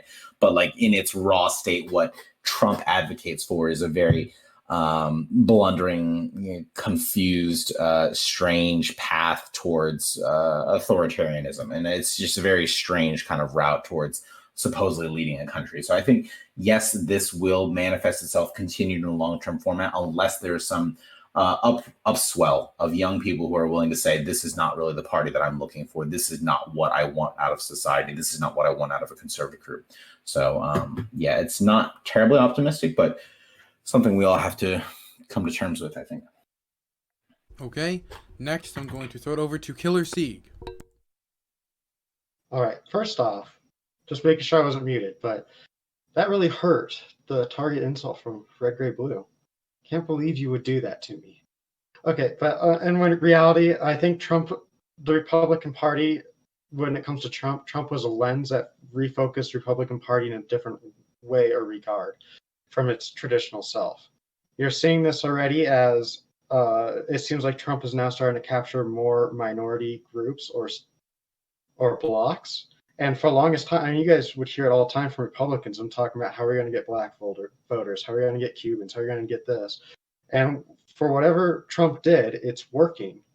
And it looks like his grassroots economic takes, his populistic approach and stuff like that, I think the Republican Party is going to start adopting those approaches and reformat itself, or it's the ideas that stands behind to more of like a Trumpian light fashion here moving forward to keep on to keep on having all those parties or groups together, coalescing. Okay. That's- Oh, you're done? Yeah, I'm done. Okay. So I'm going to make a quick announcement about what next week's Hippy Dippy might entail. What a lot of people don't know is that this week's Hippy Dippy was actually supposed to be the Vosh edition of the Hippy Dippy podcast, which we're going to do on YouTube, where we're going to have Vosh on, which didn't happen. So I'm trying to reschedule for possibly next week or the week after. Just wanted to let everybody know that is in the works. And we are working on doing a YouTube edition of the Hippy Dippy podcast where we could have him on and help grow the channel on YouTube. Just wanted to put that out there so you can all get a little nibble about the content that's going to be in the future for the Hippy Dippy podcast. So let's open the content up for the floor. You can now respond to other people who have commented on this so far. Yeah. So first of all, Dylan, thank you. Good to know that I'm on the B team here. I appreciate that. Yeah, we really appreciate it, bro. Yeah. No problem. Redneck. So are you saying Trump should start a new party? I'm saying Trump did start a new party. He changed the Republican Party completely. He completely changed them. So, well, it sounded like you were saying he should start a new movement that'll be like for the people and not left. But then, I mean, so are you saying he will basically run again, and it'll be like the party Ivanka Trump will do. 2024. She's running in 2024. Huh. Well, I mean, what about Don Jr.? He's an idiot. You know that, and I know that. Come on, give me a fucking break. I'm not going to fight you. We can all agree on that one. We can all agree on that. Don Jr. is still going to do it, right? I'm not going to fight you, Don Jr. But yeah, he's going to do it. No, he's already been in Iowa. He's feeling it out. No, he's not good enough. Ivanka is the one that's been doing all the policy. He's just teeth. Wait, that's all Don Jr. Wait, are you telling me that Don Sr. is all about policy and that's how he won?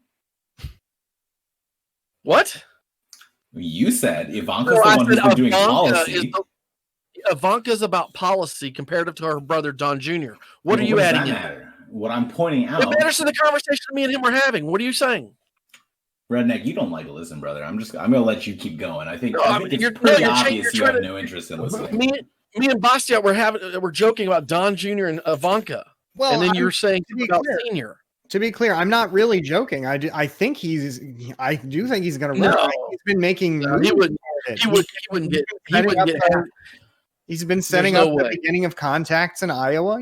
First primary in the nation, for better or for worse. I mean, I mean, he's definitely been involved with the, like, for example, while Ivanka is the only one of the family, other than, of course, Trump himself, who has who's more celibate. Who's wait a minute. Wait. My point is not even which would be a better president or which would be a better candidate. My point is just that Don Jr. seems to want it. And of course. That's why I don't know how they're going to resolve that. I mean, presumably they're both going to have to talk this out, and one of them is going to have to, give in to the other. Presumably they ain't going to run against each other. So it's Ivanka 2024 and 2028. And then it's Don Jr.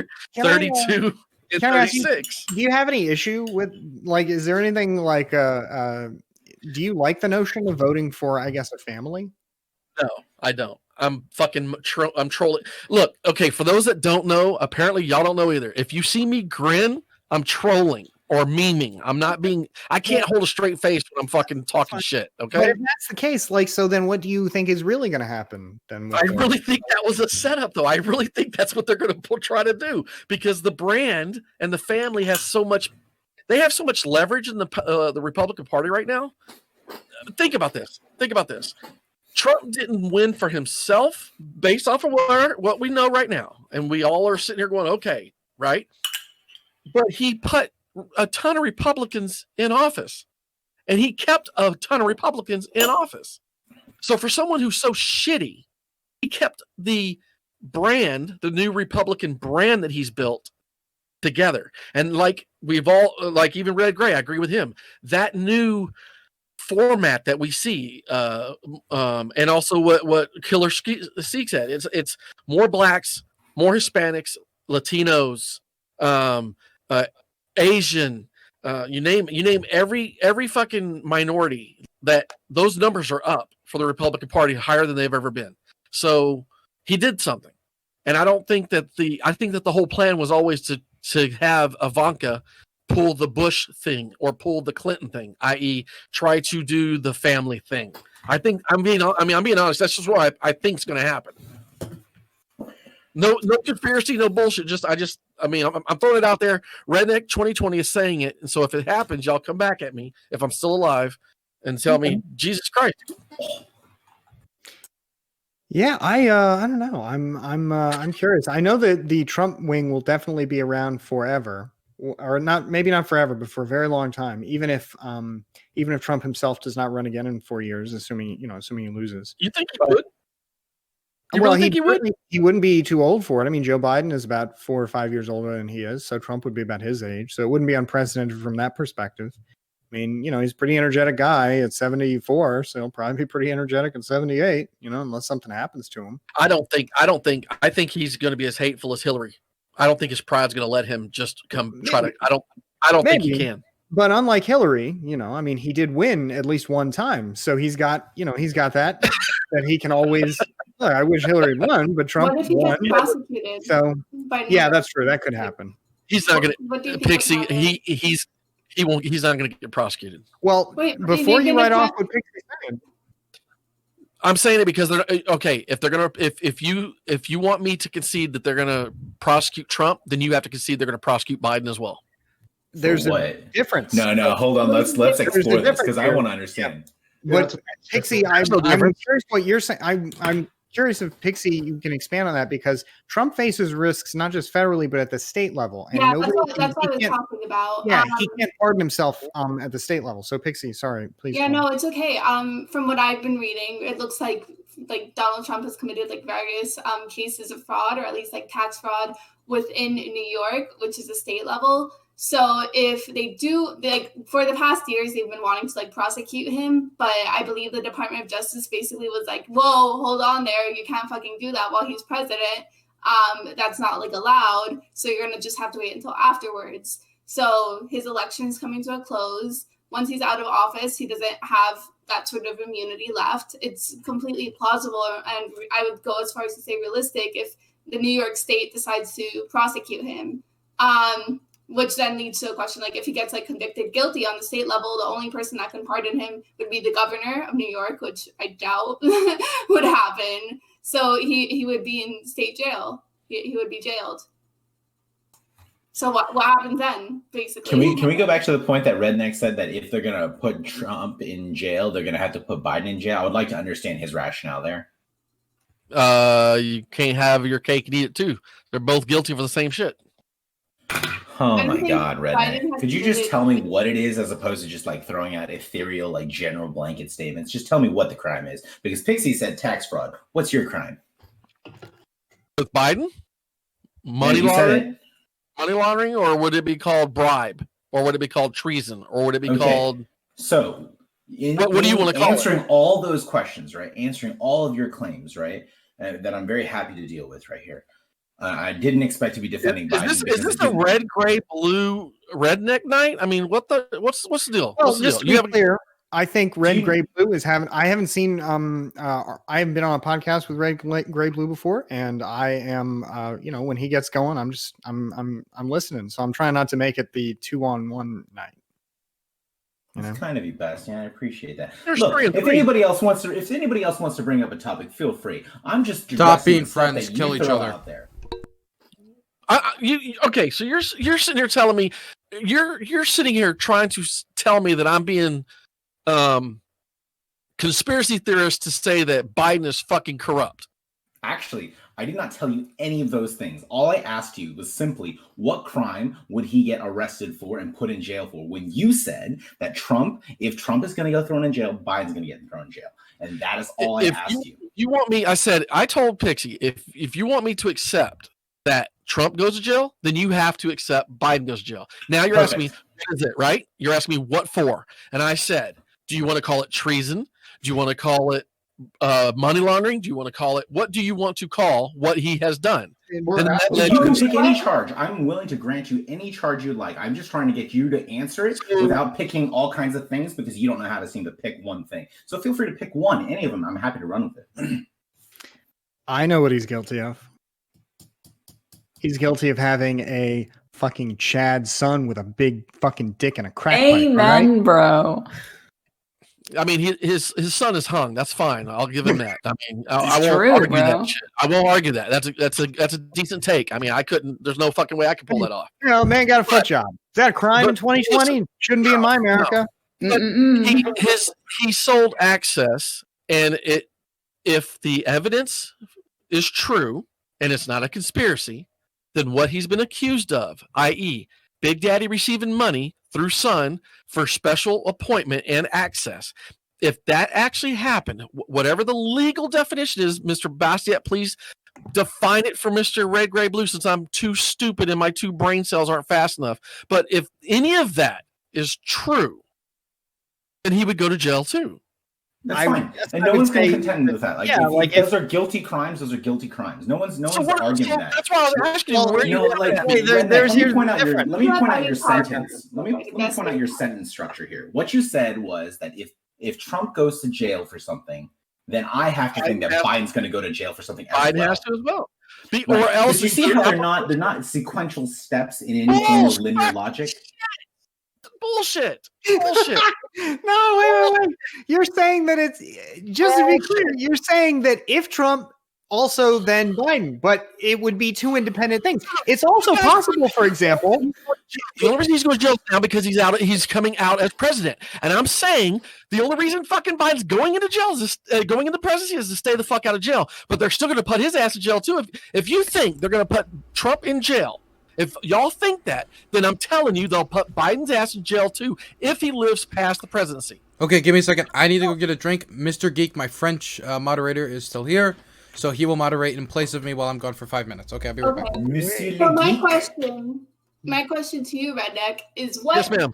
what state crime has Biden committed for whatever state to prosecute him in, right? Because it'd be federal crimes, right? Yeah. So this is what I'm saying. I'm saying that, hey, Trump specifically committed a state crime in New York. Trump committed tax fraud in New York, so New York can prosecute him now. When you are saying, okay, but then Biden has to be prosecuted.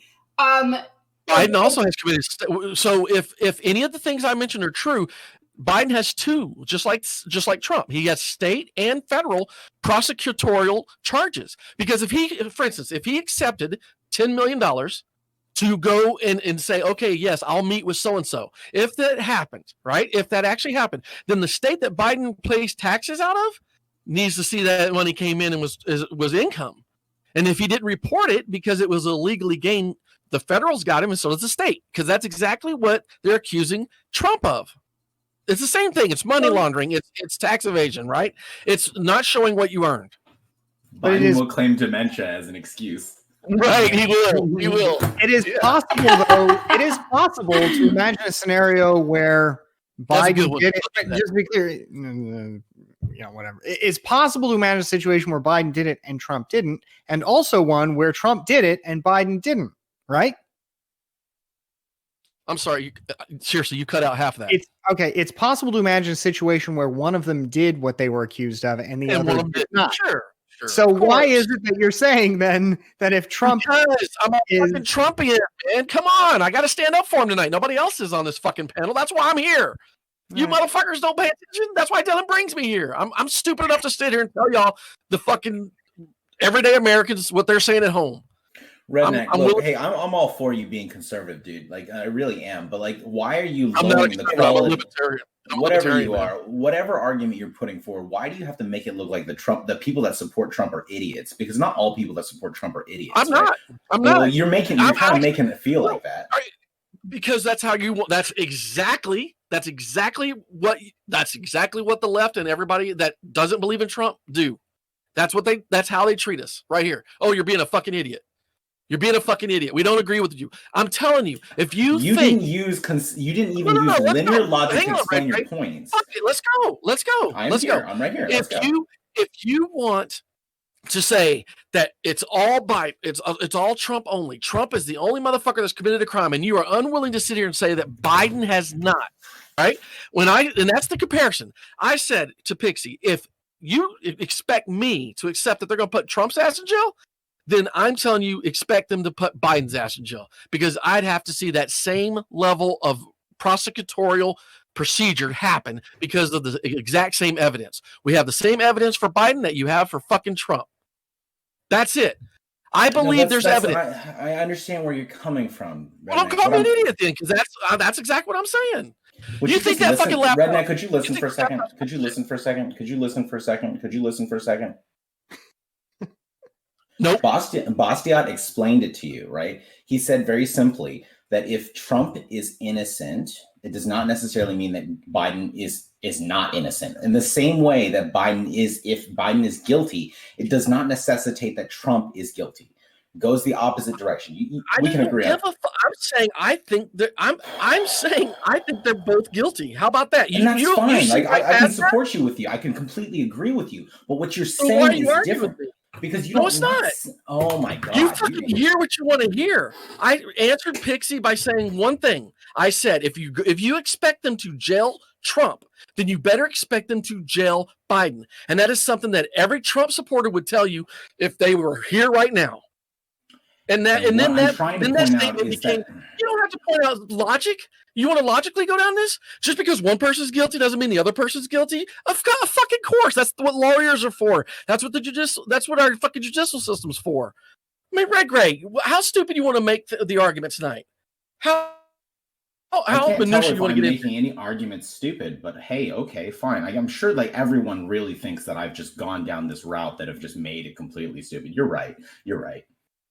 Okay, if I can interject really briefly on this topic, I think that the main contention that Red, Gray, and Blue is making is that oftentimes when Republicans say things of the nature of, okay, well, if we're imprisoning Trump, we should imprison Biden, or the Arizona thing that you said earlier, it feels a lot like we don't care about democracy until it hurts our people in democracy, and then we're going to start caring about it. So like, we spoke a lot about Arizona being called early, but like Texas was called early. A bunch of red states were called. Like technically, Texas and Florida we were considering them swing states for a while. But Texas right now, Associated Press says there's 75% reporting, but it's already been called. It's been called for a while now. But nobody looks at that and says like that. That's a problem. That's the point. No, I'm agreeing with that. Well, so my point is that nobody ever brings it up until it happens to them, right? So because it happened in Arizona and it's in favor, I don't want this happening again. Well, no, I'm saying if it wasn't for the Arizona instance, nobody would have talked about Texas being called early, right? And I think it's a lot like Biden getting arrested or whatever. It's only because we've started talking about Trump being arrested that, well, we need to even the playing field somehow. So let's go arrest other people on the other side. That was found. Right? We do know that that's not a fucking conspiracy. It is factual. That there's actual fucking evidence in an FBI investigation. Like, you guys think we're not. Wait. Nobody here is saying that the evidence is not real or true or based or any of that stuff. We're saying if you're acknowledging it at all, then you we're not denouncing it. We're not denouncing it. We're saying that the disinterest in it until it happens to your candidate feels very dishonest, I would say. That's the only thing that people are saying. And I'm telling you, as a Trump supporter and everyday American, that the first words out of a Trump supporter's mouth, if they heard what Pixie said, i.e., they're going to put Trump in jail now, they would be asking the same thing. Why in the fuck isn't Biden in jail with the evidence we have already? Okay. That's what I want to know. I don't understand what evidence we have. We have a laptop that has emails that show the metadata has not been confirmed from that laptop, but there's no way of like saying if it's true or not. Yeah, it has been authenticated. The FBI has certified the FBI said that they were looking into they acknowledged they have a criminal investigation. Yeah, they acknowledged it. That's very different saying, hey, we have an investigation open, then the contents of this laptop are all legitimate. Wow. It is the image. It's been verified. Wait, no. To be fair, I played Farmville with Hunter, and he had to have a laptop if I was going to play Farmville with him. Exactly. See? Thanks, Dylan. Thanks for confirming. You're welcome. Yeah, but what I was trying to say is that just because the FBI has an investigation open does not mean that the contents of the laptop have been verified, right? So like, let's say the FBI opened, like, I don't know, let's say that there was like a fire or something. The FBI opened an investigation about the fire. It doesn't mean that me saying, oh, the fire was caused by Bastier has been proven just because they opened an investigation on it. I'd like to add on to that more, because you only need sufficient reason to open an investigation. Bastiat's probably the best one to talk more on that. Sure. But generally speaking, it's more just trying to gather facts I'm and gonna get evidence. water real quick. I can still hear y'all. Okay, and a form of discovery. So the whole point of the investigation is just to find it, discover certain facts that's happening. Doesn't mean that they think that it just means that they think that there's something big that might actually be going on. Doesn't necessarily mean that it is actually a true thing that's happened so far. Yeah, I mean, I'm not an FBI expert, but the basic point you're all making of you can investigate something without, conceding that I guess everything accused is true. Guilty before innocence, obviously. Stop, please. Please. Red, Gray, Blue, are you conservative normally? Yes. I just Okay. don't like unreasonable takes when it comes to like the approach to like how you defend conservatism. Like, Yeah. I think this is the way that makes it look like conservatives are all approaching everything from an emotional argument. And like every time we try to have a discussion about like the Everything is rational, emotional.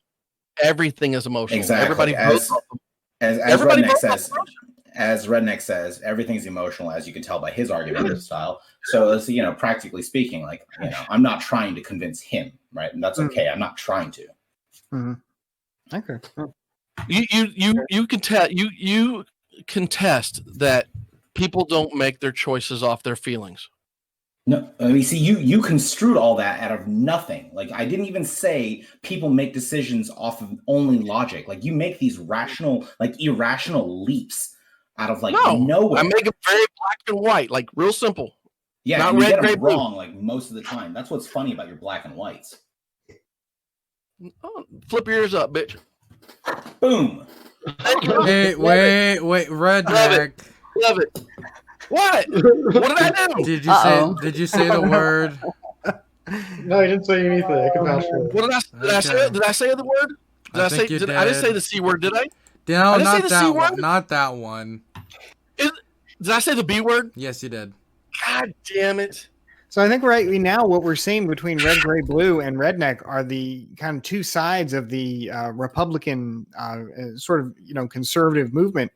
Sort of the id, the emotional sort of side, represented perhaps by Redneck, and the more, the more cerebral, I might say disconnected from the people, represented by Red, Gray, Blue. And the base side for me. Right? Well, you're not a side of the Republican Party as far as I'm aware. And Killer Seek, I don't know which faction or which other faction you might fall into. I'm sorry, I just don't know you well enough yet. But I think this is interesting. I think what we're seeing right here is really the opening salvo of a struggle that will come to decide the future of the Republican Party right here. Will it be fuck your Fifi? More rednecks.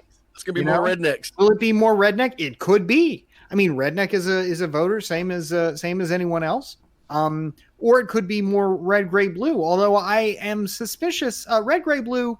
If you were picking a Republican nominee, who would you pick for next time around? Out of curiosity, or who, if you don't want to pick one, because I know it's a big call, what would be some names you would at least view as reasonable? I don't know that I have the answer at this time, honestly, because all the candidates that I'm genuine, I like, not to deflect. I don't know that I have the answer at this time. Okay. Would a Tom Cotton or No. maybe what about a Mitt Romney? Never. It leans more Mitt Romney than it leans Tom Cotton. I think that's really the distinction in the years to come. Will be folks who the years to come. Yeah, in the years to come will be the distinction between the I guess. But that's not so. So Romney side, and then the new Trump Hawley maybe side, and then Tom Cotton, I think, sort of is in between the two. I don't know.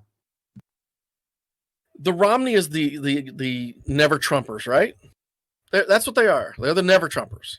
They're the Tea Party, if you will, which I would never could see Romney in the Tea Party, but the new Republican Party is more about the average worker.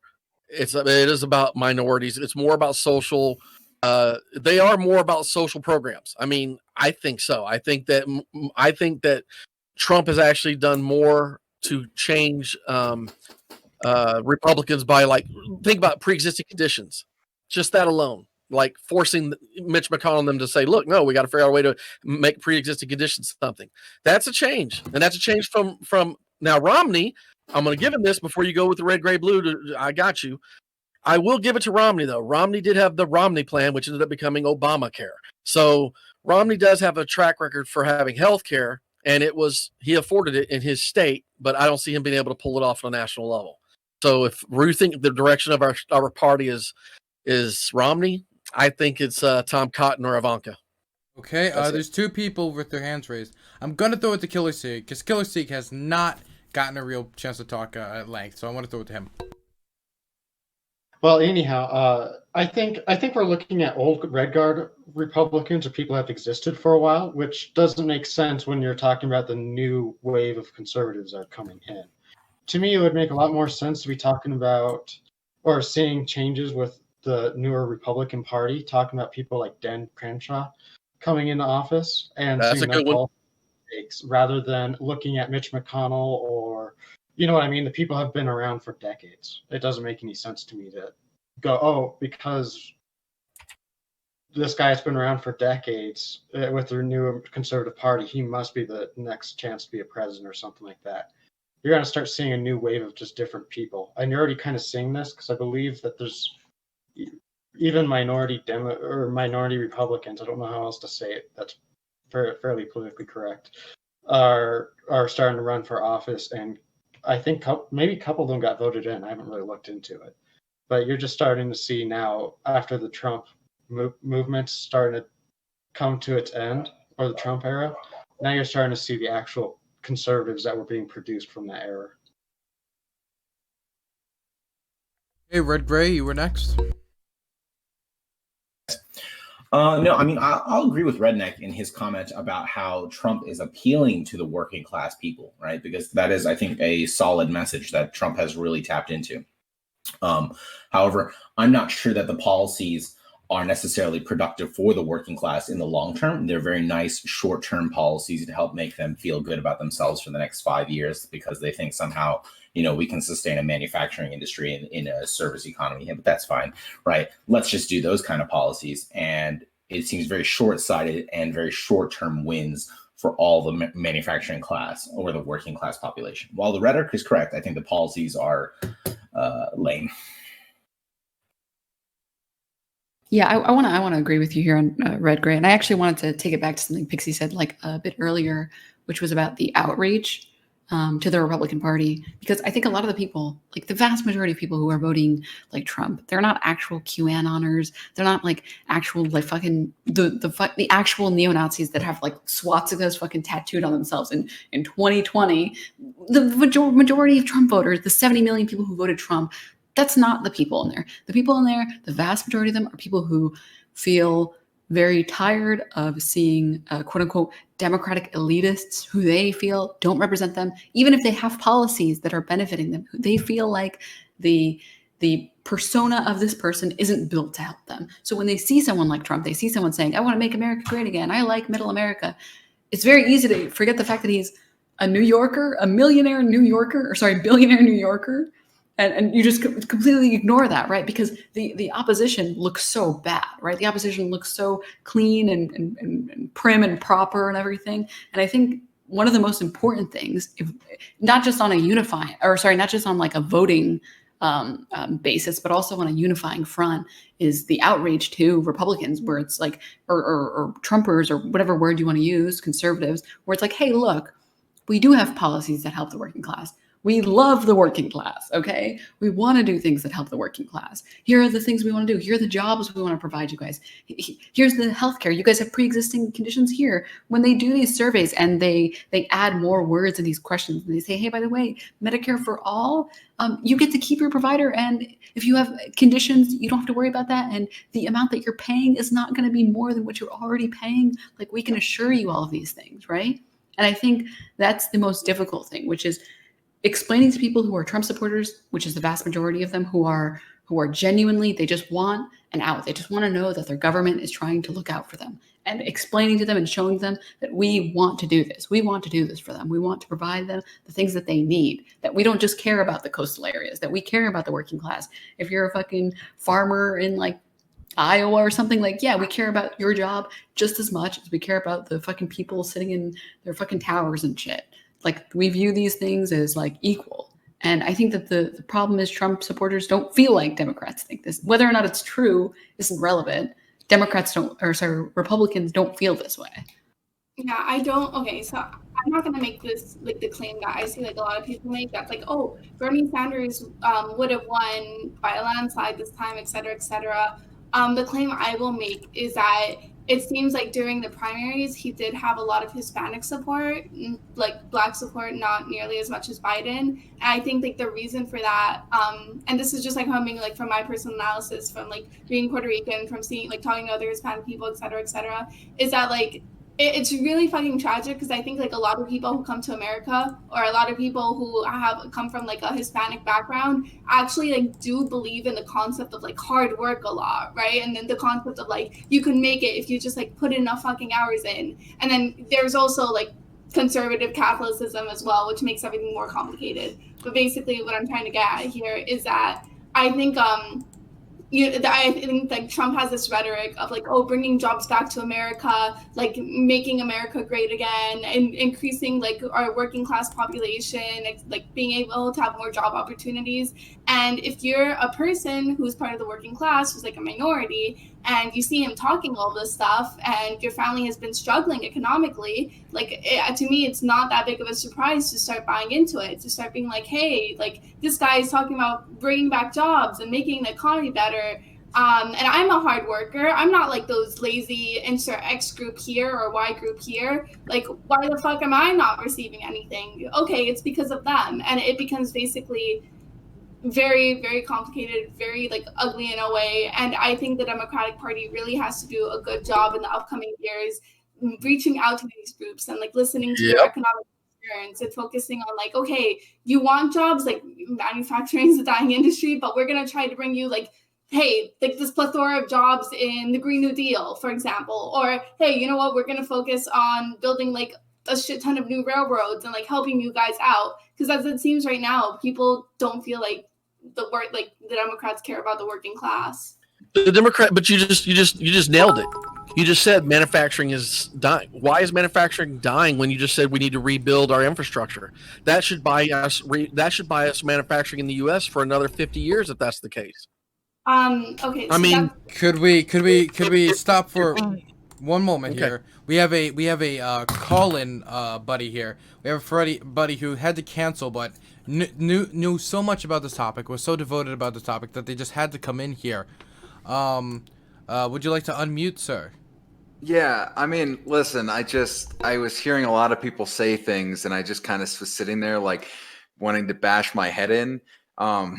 Notably that, like, I don't know, I don't know if you guys have ever heard of places like the McCaskill Center, which is a new think tank that's a GOP think tank that's more moderate on economic policy, or like American Compass run by Orrin Cass. Marco Rubio recently came out in favor of industrial policy, in large part because Orrin Cass, the founder of American Compass, it was one of his advisors. Josh Hawley just tweeted out the other day, "We are the party of the working class. This is the new dynamic." And Democrats went for the suburban wine moms. That's what they wanted. They wanted the suburban wine moms. They wanted the suburbs. They got the suburbs. They are the party of the upper middle class and the bourgeois. And much to the chagrin of the progressives working in the urban center, if the GOP is smart, they could have a multiracial working class base. Now, The answer now here, you ready for this? It's not going to happen. They're too stupid to actually coalesce around this message, and they're too dumb to actually moderate their immigration policies. Why are you such a doomer on this one? Wait, I'm a doomer because it's just unrealistic from what I've seen. There's too many warring factions inside of the Republican Party to make this actually something that's feasible in the long term. I think that the Trump movement is not, like, people are not going to look at it and rationalize the good parts away from it. They're going to look at it and they're going to rationalize their way into the garbage parts of it, which was the showmanship and the bullshit.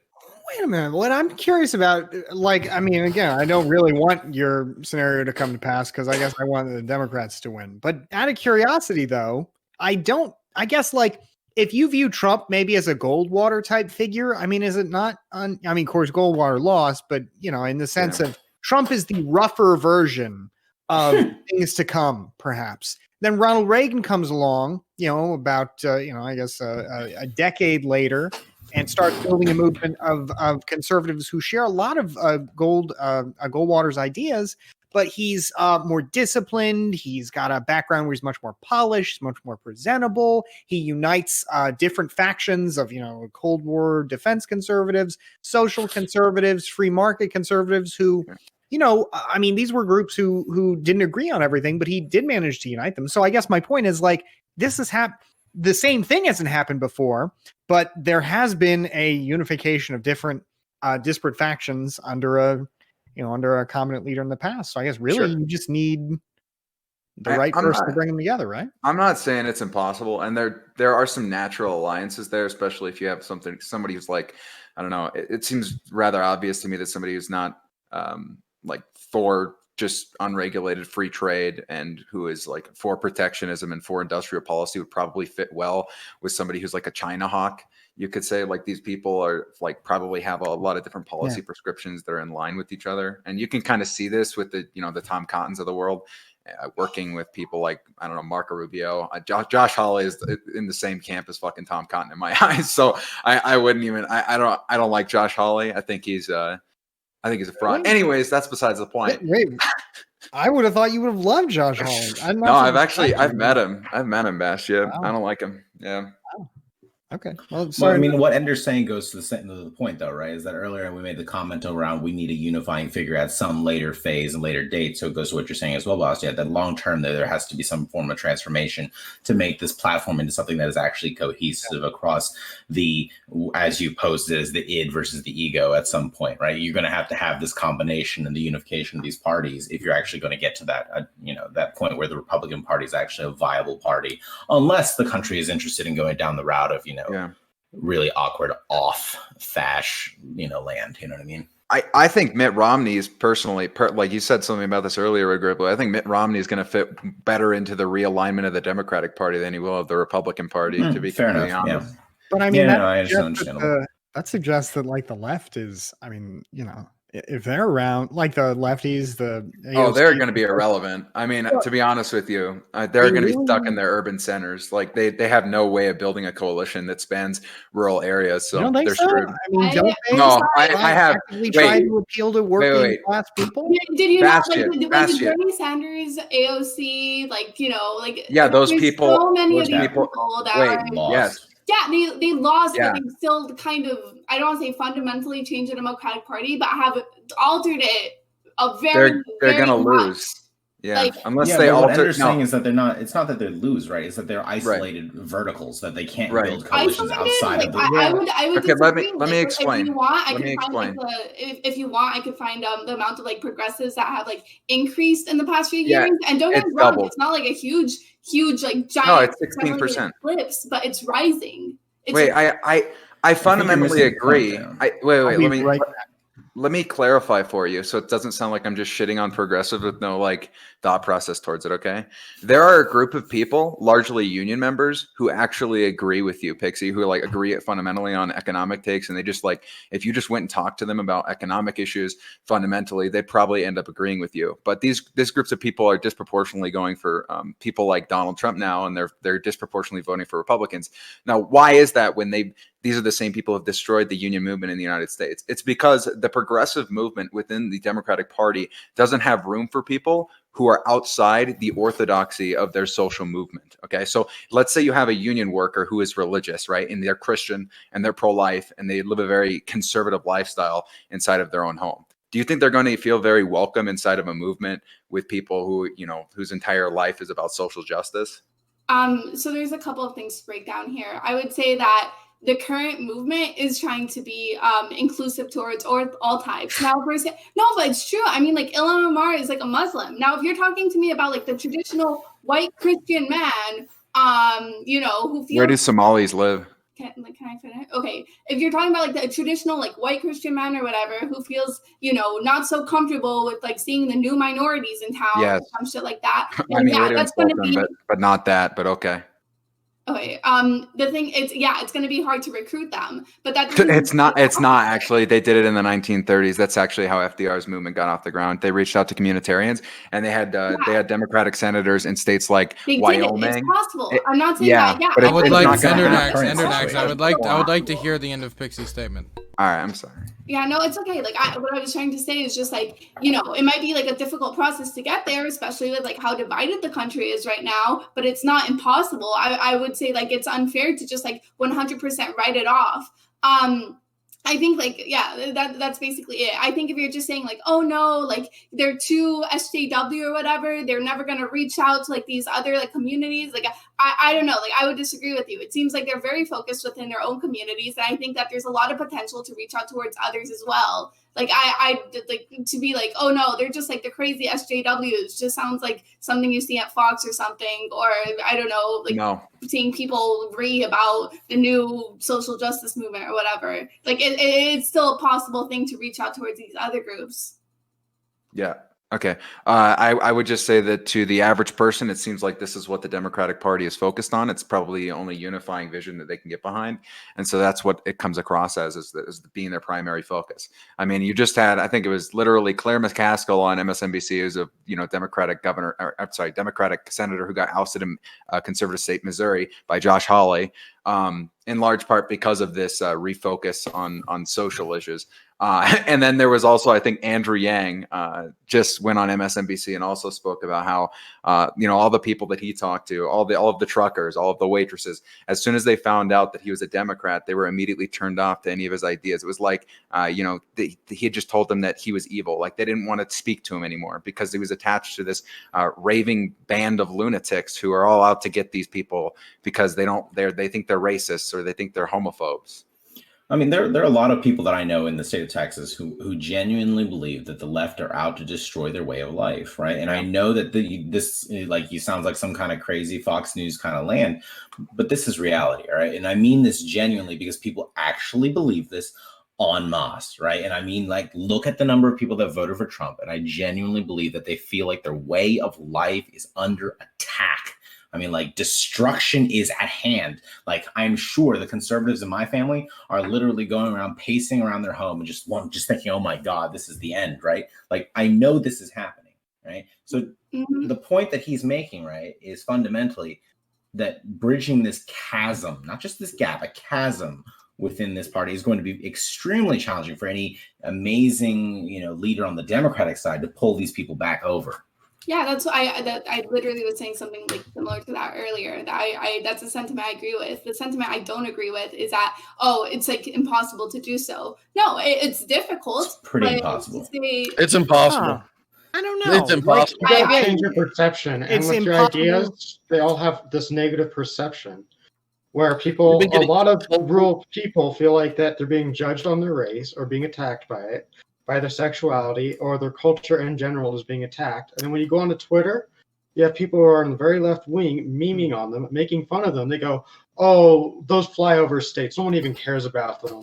Why Or do we like, have to I'm have the happy that electoral white, college? unironically, I don't know Because we how care many about them. times, I've heard, I'm happy that white Christian men are dying in this country. Like Twitter leftists will Right. just say this shit. Like this doesn't, Right. guys. This isn't just like, hey, ha, we're LARPing on Twitter. No, guys. When you say shit like that, you radicalize people, unironically. Mhm. So that- Am I following the Every wrong comment- Twitter Not an accurate lefties? representation you of are, the yeah. country. I see that stuff too. doesn't matter, but it's I'm a also like perception. an extremely online person. I mean, I don't But think most Americans are like exposed to Right. Twitter So the way, insanity. so right? the way, I think the most way that it Americans works are is somebody radicalized. takes a Okay, screenshot and Me then and they my go son and Okay, post it no, on Facebook and it makes the okay. round. Let's Like all Trump. remember. Let's all remember. Like, Let's all literally. remember.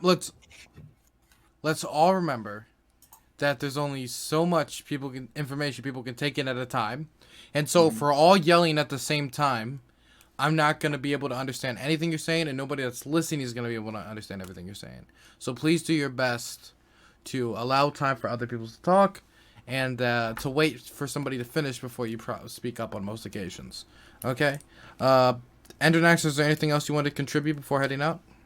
Yeah, I'll stop bugging you. One thing I will say is that, you know, it's pretty, I don't know. I feel like a lot of the times I do the worst thing you could ever do to your mind, where I browse Twitter, I browse Facebook, I browse Reddit, and I browse Poll. Okay. So I expose my mind to like all of these Jesus. different, I know it's awful. You hate and- yourself? Yeah, I really do. But anyways, the point being is like I see all sorts of crazy fucking videos that radicalize people. Like, you know, I see the KKK Nazis being fucking pieces of shit, saying some racial slurs and making all the Twitter lefties think, aha, revolution now. And I see this shit like the green haired Antifa member screaming in the black cop's face that she hopes that his kids get raped and he gets murdered or whatever. Like it's just, I think we're fucked, honestly, and I don't know that you can really form a coalition with the people that you would need to in order to have a progressive movement in the Democratic Party that you want, at least one that would have enough mandate to get things done.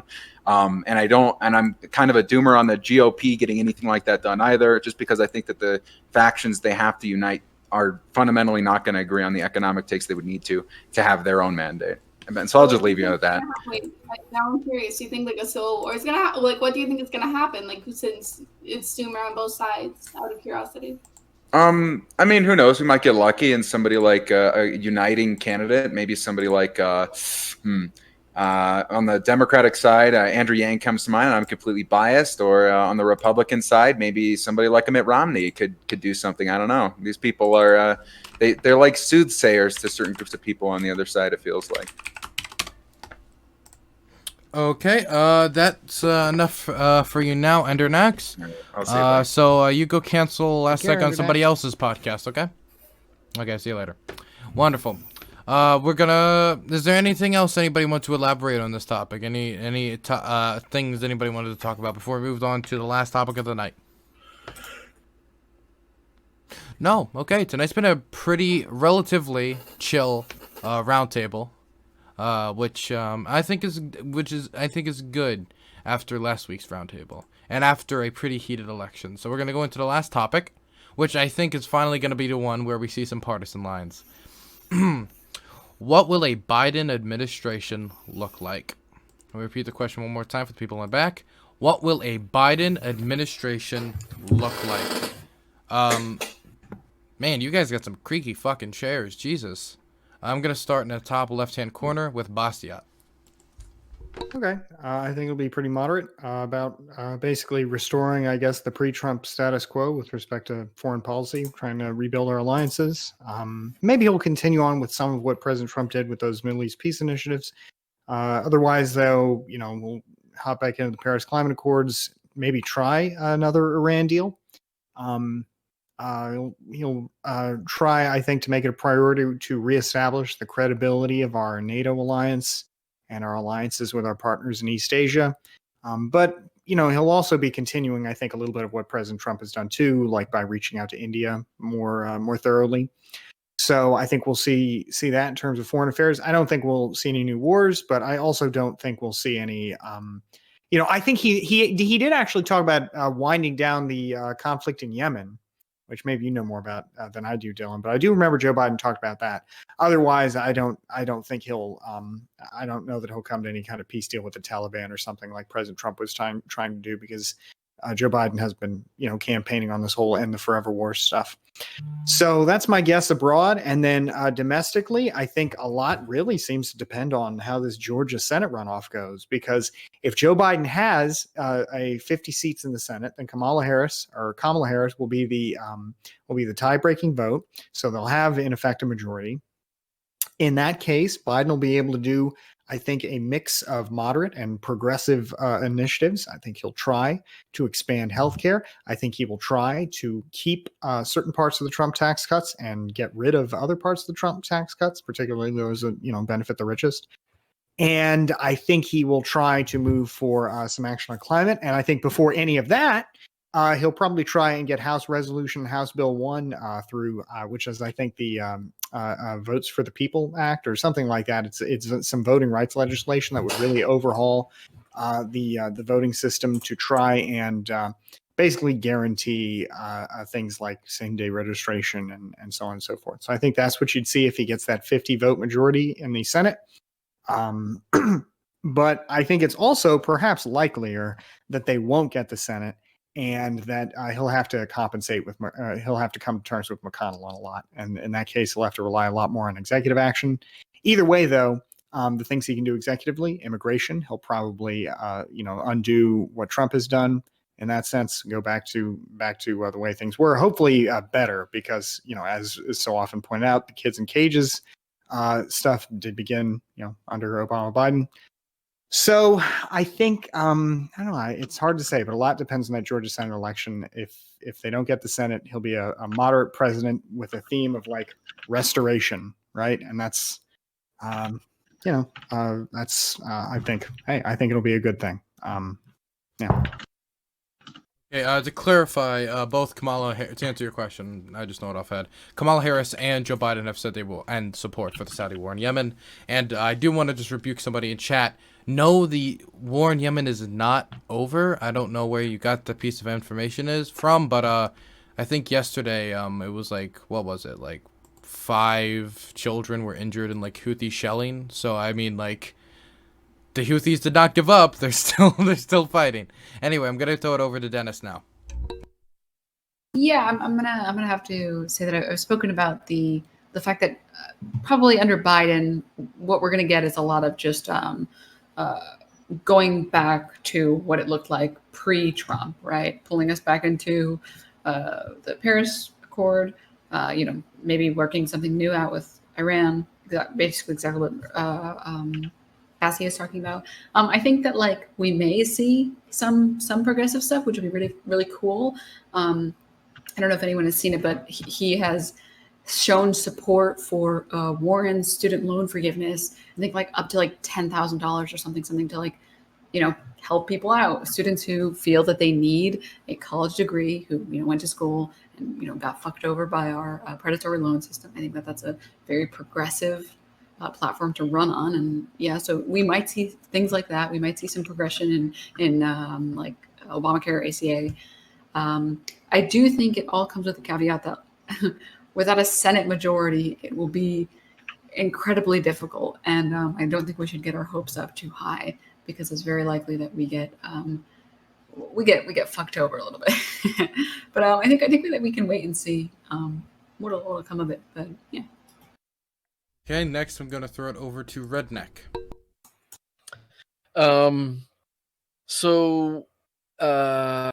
Nothing's going to get done. He'll be dead or replaced in 6 months. There will be a complete and utter failure in small businesses.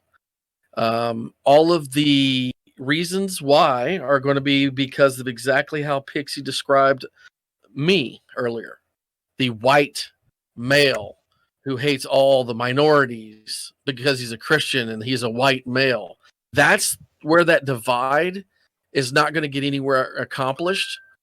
That is why Biden will not get any support from any of the Trump white Christians because they're all racist by default. That's why the flyover states are not going to support anything that gets tried to get passed. That's why the Senate's going to still be controlled by Republicans. They're going to have the ability to lock it down. Biden's not going to get anything accomplished. But if you want to know the reason why, there's not going to be a cohesiveness or a collective, because until the day that Democrats and the left quit looking down on the average American and just and quit putting labels on them, is the day that maybe things will change. But the perception has always been dumb hicks, don't know anything. Manufacturing and those type of jobs are going away. Too bad. So sorry. We're going to import everything. Nothing needs to be produced here. No infrastructure. All of those things are just talking points that the Democrats claim they're going to do, but they're not. If we even get anything done, i.e., towards infrastructure, then maybe the working class might be willing to listen, because at least the unions will be getting paid still. But as of right now, when you have this many supporters that are straight hardworking and they believe they pay their taxes and they support law enforcement, yet they're told every day that they're racist and that they're homophobic, transphobic, bigoted. I mean, think about the past 4 years, how the vitriol has been going towards Trump supporters, and now you want them to love you. So just think about that when you see the Biden coming in and saying, I'm going to be the great uniter. And then you turn around and still said chumps. That's why nothing's going to get done. Okay, next I'm going to throw this over to Pixie.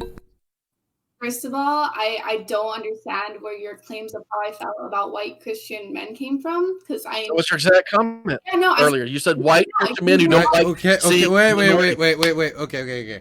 This is intro segment. This is not back and forth time. This is not the Redneck and Pixie show, so I wanted to make sure that Pixie, when she gets to talk, she gets a response with no response. Okay. Yeah, so I don't understand where that statement came from. I referred to it earlier when we were talking about possible unification of the country and what that would look like. And I was saying, well, no, there's a lot of minorities that we can unite or that like we can share with. If you're asking if like a traditional like white Christian male is going to feel comfortable with that, then that's a different story. But I don't think it's impossible, which is something that I repeated like 100 times, that I can't like, hey, you know what, like it's impossible to unite these people or to make them feel part of this movement. I literally rejected that. I said, like, no, I do think it's possible to include them. I don't think we should write it off as impossible. As in terms of what I think like it's going to happen in the future with the Biden presidency, I honestly don't know. I think it depends a lot on the Senate. I hope to God that if Democrats do win the Senate, they'll actually put policies in place that will help the working class, or will also like help with infrastructure, will help with like, you know, loans or debt. Will maybe like help with like stronger labor laws. Those are things I hope for, because I honestly think that if the Democrats win the Senate and do not pass laws that help the working class like explicitly, we're really fucked for the future. I think like we might lose very badly in the foreseeable future if we don't make this group of the population feel heard and cared about. Absolutely. Okay, next we're going to throw it over to Red, Gray, Blue. I do think that actually Biden is more likely to try to push for policies that are more middle of the road. I don't know that he will be the great uniter, as Redneck points out, because I think there are some broader, more systemic issues. But I don't think that Biden is that kind of individual that is actually that contentious, honestly, when it comes to his positions. There's a couple that I disagree with for sure. But some of the policies that he might be able to sneak through in infrastructure, if he positions it appropriately and gives the right pork barrels to everyone else, I don't see why you can't get that policy through, because largely speaking, it's just the rhetoric behind it that makes the infrastructure bill look bad. So, I mean, I think that if you can get the infrastructure bill through, it's a gesture towards the other side. And hopefully, you know, the Republicans will actually see a way to get some policies through that actually fit their agenda. And I think, practically speaking, if the Senate is controlled by the Republicans, I think it's a nice check against the more liberal leaning notions that may be coming from Kamala and the rest of the team. But hey, you know, I think there's at least some kind of middle ground here in the fact that the Senate may hold that back a little bit. If I know Mitch McConnell for anything, it's compromise. I'm going to send it over to Killer C. To me, he's going to, unless if in the next 2 years they manage to capture the House, or he's pretty much, a lot of his policies won't go through when it comes to legal stuff, or he won't really be pushed that much because Republicans are just going to deny anything progressive. So then it's just left to him doing his presidential powers, which is foreign policy and stuff like that. Foreign wise, I think that you would probably see these wars probably continue. Trump seemed to sort of been trying to end them, which some people argue is good, others argue bad. So I do see that the Middle East would still be in war with, or in the Middle East towards Biden's presidency. When it comes to things like peace deals or climate change, I'm sure that he's going to start immediately trying to release policies for that or get environmental regulations put into place. And then probably the other big thing that I would see is obviously the healthcare thing. He'll at least try to push healthcare. Whether or not that would actually be accepted, I highly doubt it.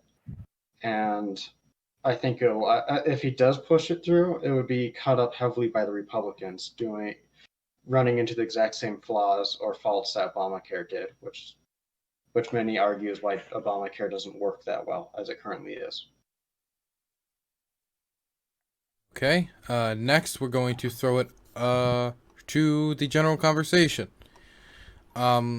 I have been told that Biden might be making a statement soon. If that is the case, I will halt the show. He's on TV. Oh, well, fuck. Yeah. If he's on Let's check TV. it out. Switcheroo, yeah. Yeah, where is it? Does anybody have a link? If somebody could send me a link quick. I just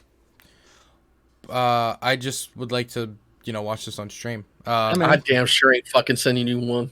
Oh, I thank you very much. I appreciate the conservative bipartisanship. Fuck yes. Joe Biden live. Here we are. Okay, they are not live yet. Yeah. It's just a live stream. So if they go live, we will be diverting from the convo for a short moment to watch the statement, since it is history in the making. So I'll bring it over. Okay, so the conversation can start though. Before we do that, I gotta say, Pixie, Redneck, you guys were having a real back and forth there, and I guess I gotta ask Pixie, how could you say that about Redneck? Can you repeat that? My earphone literally fell off. Yeah, Pixie, how could you say that about Redneck? Pixie, don't fall for it. Don't fall for it. I'm not going to take the bait. He's trying to instigate us to pick back up on it. You made your point, and I made mine. I don't want to. All right. Okay. If you want to hear, okay, fine, fuck it. It's Okay. It is the condescending. I did insinuate it was that condescending behavior that the left and the Democratic Party has towards us. I mean, if you really want to know, think of it this way. The term snowflake was made because people were saying stop whining, because the left notoriously was looked at by the right as whiners and bitching and moaning. But now that the left is about to have power, anything that the right says, they're being snowflakes. So it's just how the game works. But you got to remember, the snowflakes now feed you. The snowflakes now are going to be the ones that do those service jobs that for all those things that you take granted for. So you got to remember that you are now on the top. You're the elite and you're the echelon. So the peons, the peons, the working class are those Trump supporters are the ones that y'all been labeling for 4 years as bigoted, racist, homophobic, transphobic. Yeah. You name it, put it phobic on it. What I don't get is Republicans have lost the popular vote in 7 of the 8 last elections. The last Republican to get it was Bush in 2004. All right. Yeah. And you're here talking about how Democrats are looking down on the common man this, the common man that. Who the fuck is the common man? Because the majority of Americans seem to vote for the Democrats. The Republicans seem to represent a minority. A minority of Americans. When you talk about the common man, you're in this victimization grievance narrative. Who are you talking about here? I'm the common man. When you say that, then that means that the conservative side or the Trump supporting side. So what is it? 69 million to 72 million right now? What is the numbers? 70 million. Just 70 million and 73 or whatever? What are we doing? And Biden is 74 million and change. And Trump is 70 million? Yeah. 70 million and change. I think it's somewhere a couple 70 and 74. Fuck it. Let's go with that. So you're saying the minority in America has less representation because we are What? It does not You have. have to say you have representation. more representation than you're supposed to with the electoral college. That's why it was like such a close race. If we were just doing popular vote, Biden would have won a long time ago. Yeah. And then not just that, but you also have representation in the Senate, which basically You means realize that wait, let me finish my sentence. So it means that even if the presidency does go to Biden, and even if the majority of the House is Democratic, we still have the Senate, which might be majority Republican, which can really like throw out a shit ton of stuff to get passed. So it's not that you guys aren't getting enough representation. You guys already have like some pretty clear representation going on. Now, I agree in the sense that, yeah, there are some liberal people who are really condescending, and I don't like that, and I talk about it. But I mean, you can't just like say, oh no, like you did it yourself. What? You did it yourself earlier. When did I do it myself? I said I specifically was referencing Endernax when I was asking him, what are you talking about when you're saying like, oh, religious minorities or whatever? Because we have like Ilhan Omar, or like we can talk about like Christian, like white males or whatever that feel like they're a minority. Like we can like, what are you talking about when it comes to like religious, I guess like minorities in America or whatever? I mean, Catholics are like, okay, you understand what I mean, right? I was asking a clarifying question. The words I heard, and maybe we can go back to the VOD if we have to, but the words I heard, because if I'm completely wrong, I'll acknowledge it. But you said the white Christian male who doesn't like to see the minorities coming into their area. Yeah, but that's not. That's you were basically saying that all white male Christians are racist. And that's what I literally said. And that is why there will not be that's why there will be a divide. Because the perception is that all white males, and I use the example of myself. I said, if you look in every chat, whenever any topic is brought up about sex, race, religion, or gender, the white male who is Christian, who identifies that way, looks that way, and publicly talks that way, is labeled every one of those fucking words without a hint or even a knowledge of anything that happens inside of our own everyday lives or how our family's made up. Yet now we're called snowflakes because we're showing you in the mirror that bullshit y'all claim is what you're fighting for is exactly what you're doing to all those Trump supporters. Make sure that you understand that. Yeah, let me clarify something. I don't think all white men are racist. I have never said that. What I was trying to explain is that, there are some minority, or not minority, I guess like villages, I don't know the right word. There are populations within the United States that are basically like homogeneous in a sense, or don't have that much diversity. So guess what? Like a lot of people do feel uncomfortable when you suddenly have like a new race coming in, or when you have like a new increase of population of whatever reason. Now we can talk about like, that's racism. Every race has that problem. Let me finish, please. Let's finish. Yeah, we can talk about like, like those are like basically like racist sentiments, and they're enrooted in like racism basically. But when it comes to effective policy and when it comes to like uniting, I'm not going to call like a random white guy like racist out of nowhere. I'm going to try to talk to him. I'm going to try to reason to him. I'm going to be like, hey, you know what? Like they're not that different from you. Like let's talk about it. I'm not going to try to be condescending about it. There are a lot of racist people in America. Like I don't think it's very controversial. Just like I would like to say that my village is extremely diverse. Personally. Are they only white, Pixie? Are racists only white? Okay, I would say no. I mean, like, there's been people who are racist towards, like, there's, like, Chinese people who are racist to, like, Black people, or, like, Black people who have been racist to, like, Hispanic, like, and if we're talking about systematic racism, I would say, no, that does not apply to white people. But that goes out of the point that I was trying to make. Like, we can acknowledge that there are groups who are like racist and who are homophobic, and that these things exist in our society. We can acknowledge that, and we can try to convert or change people's mind without being really condescending. Like, these two things can exist. We can say, hey, there's a lot of like racist people in America, there's a lot of homophobic people in America, but you're not going to change anybody's mind by being a condescending asshole. But I actually agree with Redneck here really fast, where I don't think you understand the things that you say, I don't think you realize what this comes off to these people. When you say when minorities start moving into their neighborhoods, they feel uncomfortable. That is, to them, you implying that they are racist. And when they've been hearing this for so long, or people implying that to them so long, whether or not you're not meaning that, that's their go-to immediately on that thought.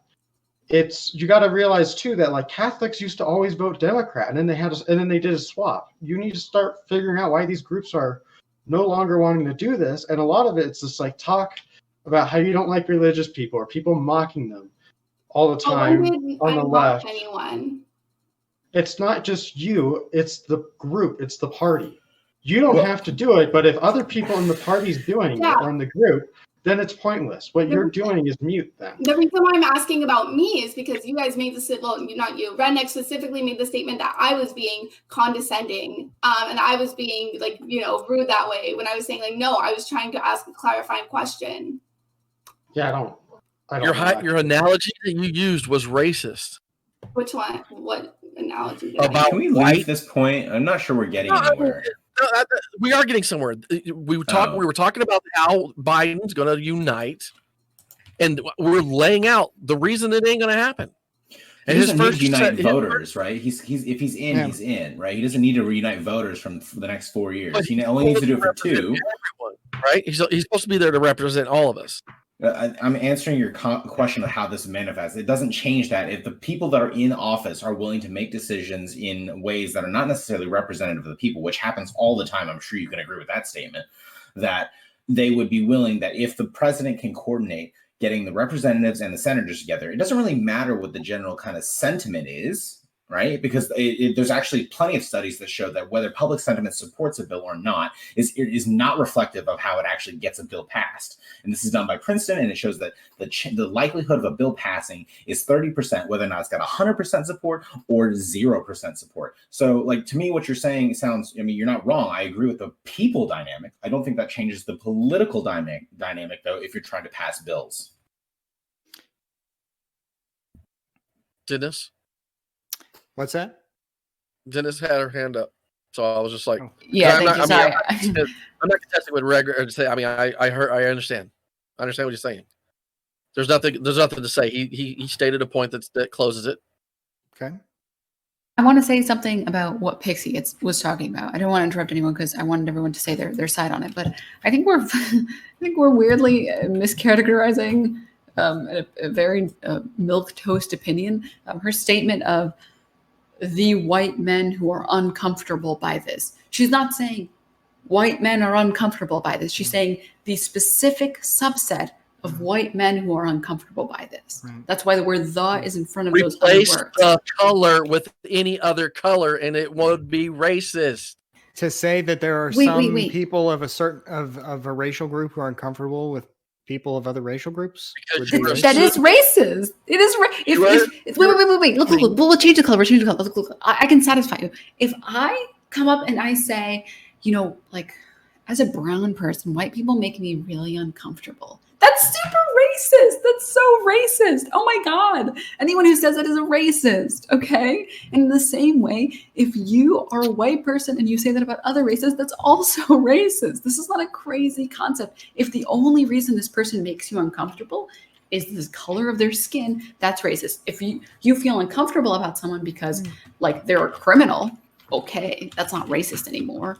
But it's not an insane concept to say that being uncomfortable by somebody else only exclusively because of their color of the skin is racist, regardless of if the person is white or brown or black or Asian, whatever. It doesn't matter. That sentiment is racist. And to miscategorize what she's saying as this small subset of Americans who happen to be white, who happen to be racist, and saying that as you must think all white men are racist is so insane. It's so bad faith. I think we can sit and look at a statement and say, okay, you're talking about this subset of people. Okay, we can talk about this. In the same way that you don't look at liberals and say, they're all commies, because that would be a miscategorization, a bad faith miscategorization.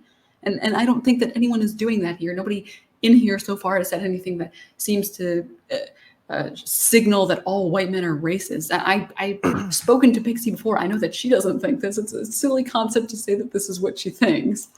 Yeah, I thought Pixie's comment was relatively innocuous. Actually, I'm not quite sure I understand the issue there. When I go on, I wanted to throw it over to you, Killer Teague.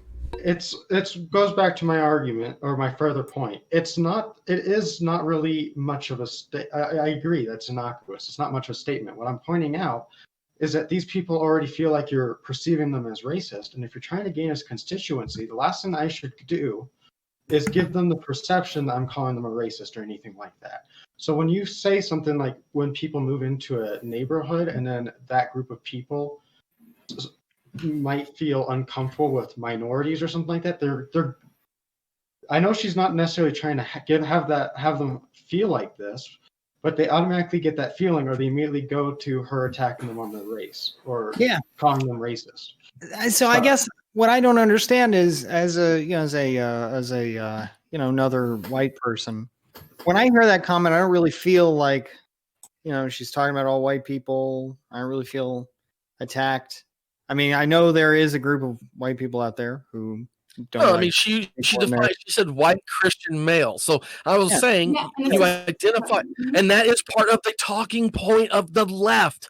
The white Christian male. Wait, but she led this statement with the white Christian male. She's not saying all of the white. She's saying the specific ones. Also, in a very specific context. 100. It doesn't matter if it's 1 or a fucking 100. That's the point. We're trying to tell y'all. Wait, but that's why just like, oh, we're just making a general statement. That general statement, if you applied any other color and said it to any other race, would be racist by that standard. No, okay, two things. That's it. First of all, this was in such a fucking specific context, right? Like, we can bring Endernax back here and we can review the context, because the context was specifically about Scroll back through chat and read exactly what he said. I think he said exactly what I'm telling you. Yeah, no, like, we can look back at the VOD or whatever, we can have him back, I don't care. We literally, the specific context of this conversation was about uniting America and how some factions are divided. And then the previous one I said was like, well, I don't think that's necessarily true. Look at like progressivism and how they've included like different minorities. But then Endernax was saying like, okay, well, and then I was like, if you're speaking specifically about like the white Christian male who doesn't feel comfortable with somebody new moving in, then I still think that we can get these people on our side. That like I don't think like racism is something that 100 people like that nobody can like break away from. So that was a very specific context I was like talking in. I wasn't saying like, oh yeah, all white male Christians are like, racist or whatever. No, I literally had the context of minorities or groups of people that have trouble uniting with others. Like that was there. Like I don't understand. Yeah, I gotta say, I think your snowflake is coming out, Redneck. I mean, it seems like you're just feeling personally attacked here. So that's what I'm showing you guys. I think this is what really kind of is frustrating. And this is what you call a mirror. This is what we've been seeing for 4 years. This is what we've been seeing. No, I'll tell you what we've been seeing for 4 years, actually. I'll tell you what we've been seeing for 4 years. Basia, what I'd like to hear is... Are you done, Redneck?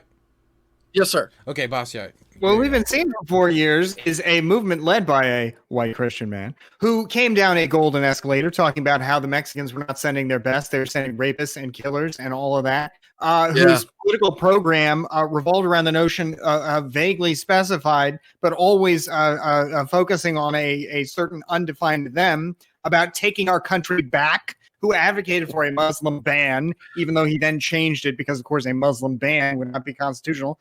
But that was what he first announced, was a Muslim ban.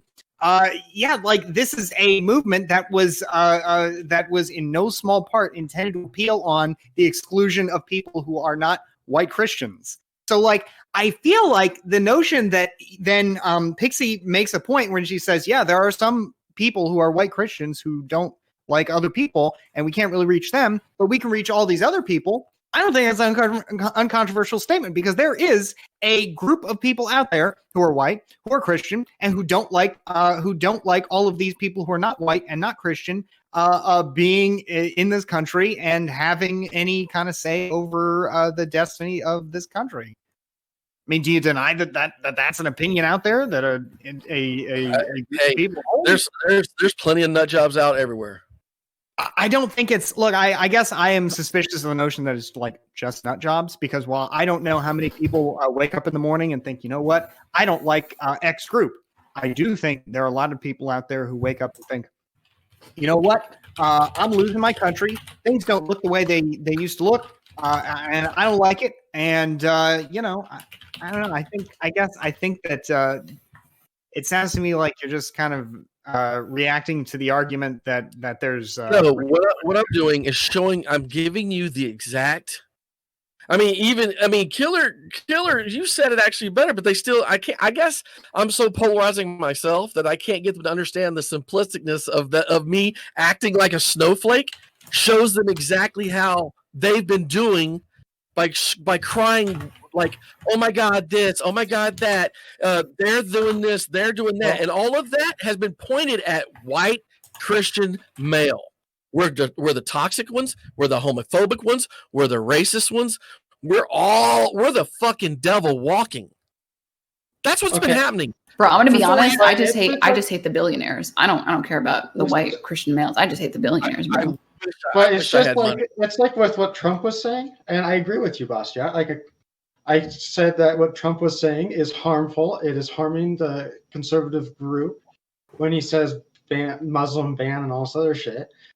One genius part about Trump is he does take a complex concept and then he just says something like build the wall. But the other problem is then sometimes he says things that I think really harms him against certain groups of people. Saying all that, all I'm saying is like, if you want to recapture some of these groups, I think you need to be careful with how you're espousing your ideas. I think your core idea is perfectly fine. All I was trying to point at is sometimes we say things in such a way that people who are very cautious about you as a person is going to immediately take it, or they're going to try to take it not necessarily at face value, but what they think you're trying to mean. Yeah, you have to be very cautious. I think that's you know what, Killer? I think that's a perfectly fine interpretation. Like, yeah, people sometimes hear something and they take it the wrong way. I'm just a little bit frustrated here because there was a specific context. You guys were all here. Like, I suppose that everybody was listening, and it was suddenly like transformed into like you hate all white Christian men, and you're like the example of how people are like condescending towards anybody they don't agree with. When almost like everything I do is towards the opposite of that, where I literally talk about multiple times, like, hey, like, you know, like we should, like in general, especially if you're talking to like somebody like fucking random, you're not going to convince anybody by like insulting them, basically. Like that's not a very good way to convince others. Pixie actually has MAGA. Pixie has actually MAGA pilled several people in my community with her arguments about trade and so yeah, there actually are several people in my community. So like to say that Pixie is some kind of like leftist who has just reached for white Christian men. No, she is. I don't know if you folks in here know Gandhi. Gandhi swears up and down that he was convinced to vote for Trump by Pixie's arguments. So wait, I don't know if you're saying this or not because that's no, I am. When you came on our stream to talk about how actually protectionism, there's some good arguments for it actually. No, that doesn't mean that you should vote for Trump though. Oh no! But, hold on, really fast, Pixie. I just want to clear things up really fast on this. I'm not trying to prescribe anything to you, like saying that you're a racist or anything like that. All I was just saying is that the statement that you made, they're just going to try to change the perception. That's all I wanted to clear up.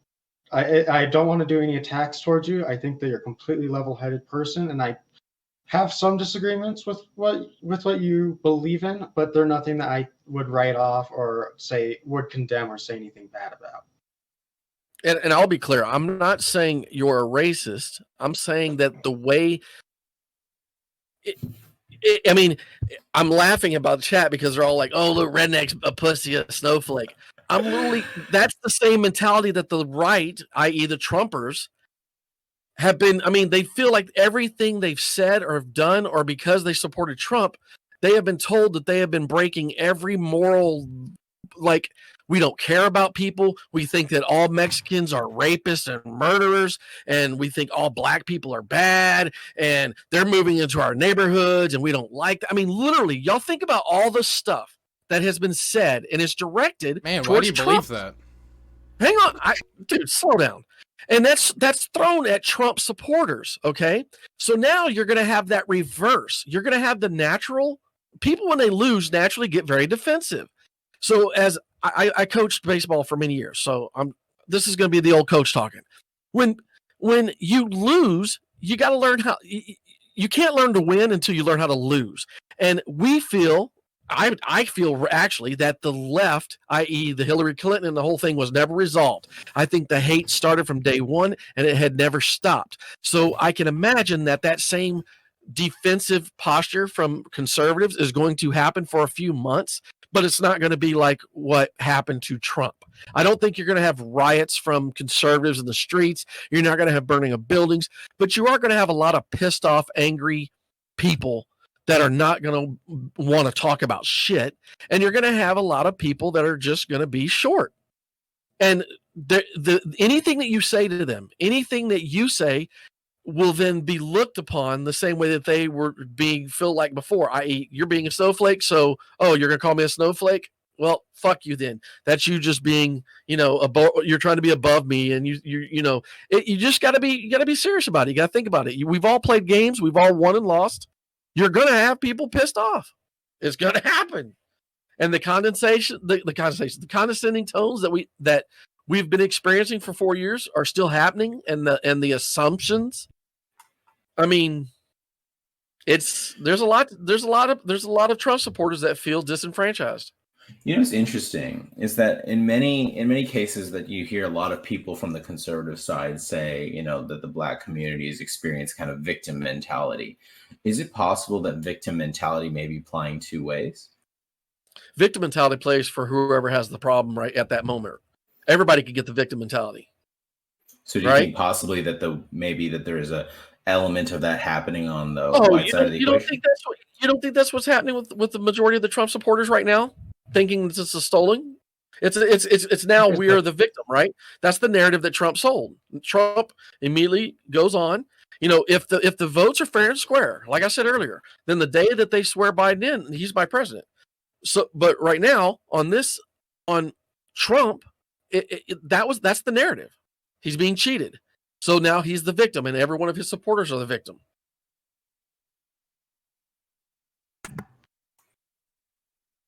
What? Red, gray? Honestly, I feel like we started off at different places, and then I felt like you came to my side, so I'm good. Well, does anyone want to make another topic? I guess it stands out. Well, I'm still. What are you talking about? I'm still. Oh, I thought you're gone. Sorry. No, I'm still here. I mean, I don't see a need to make another topic. If the show ends early, the show ends early. I don't see any reason to extend it.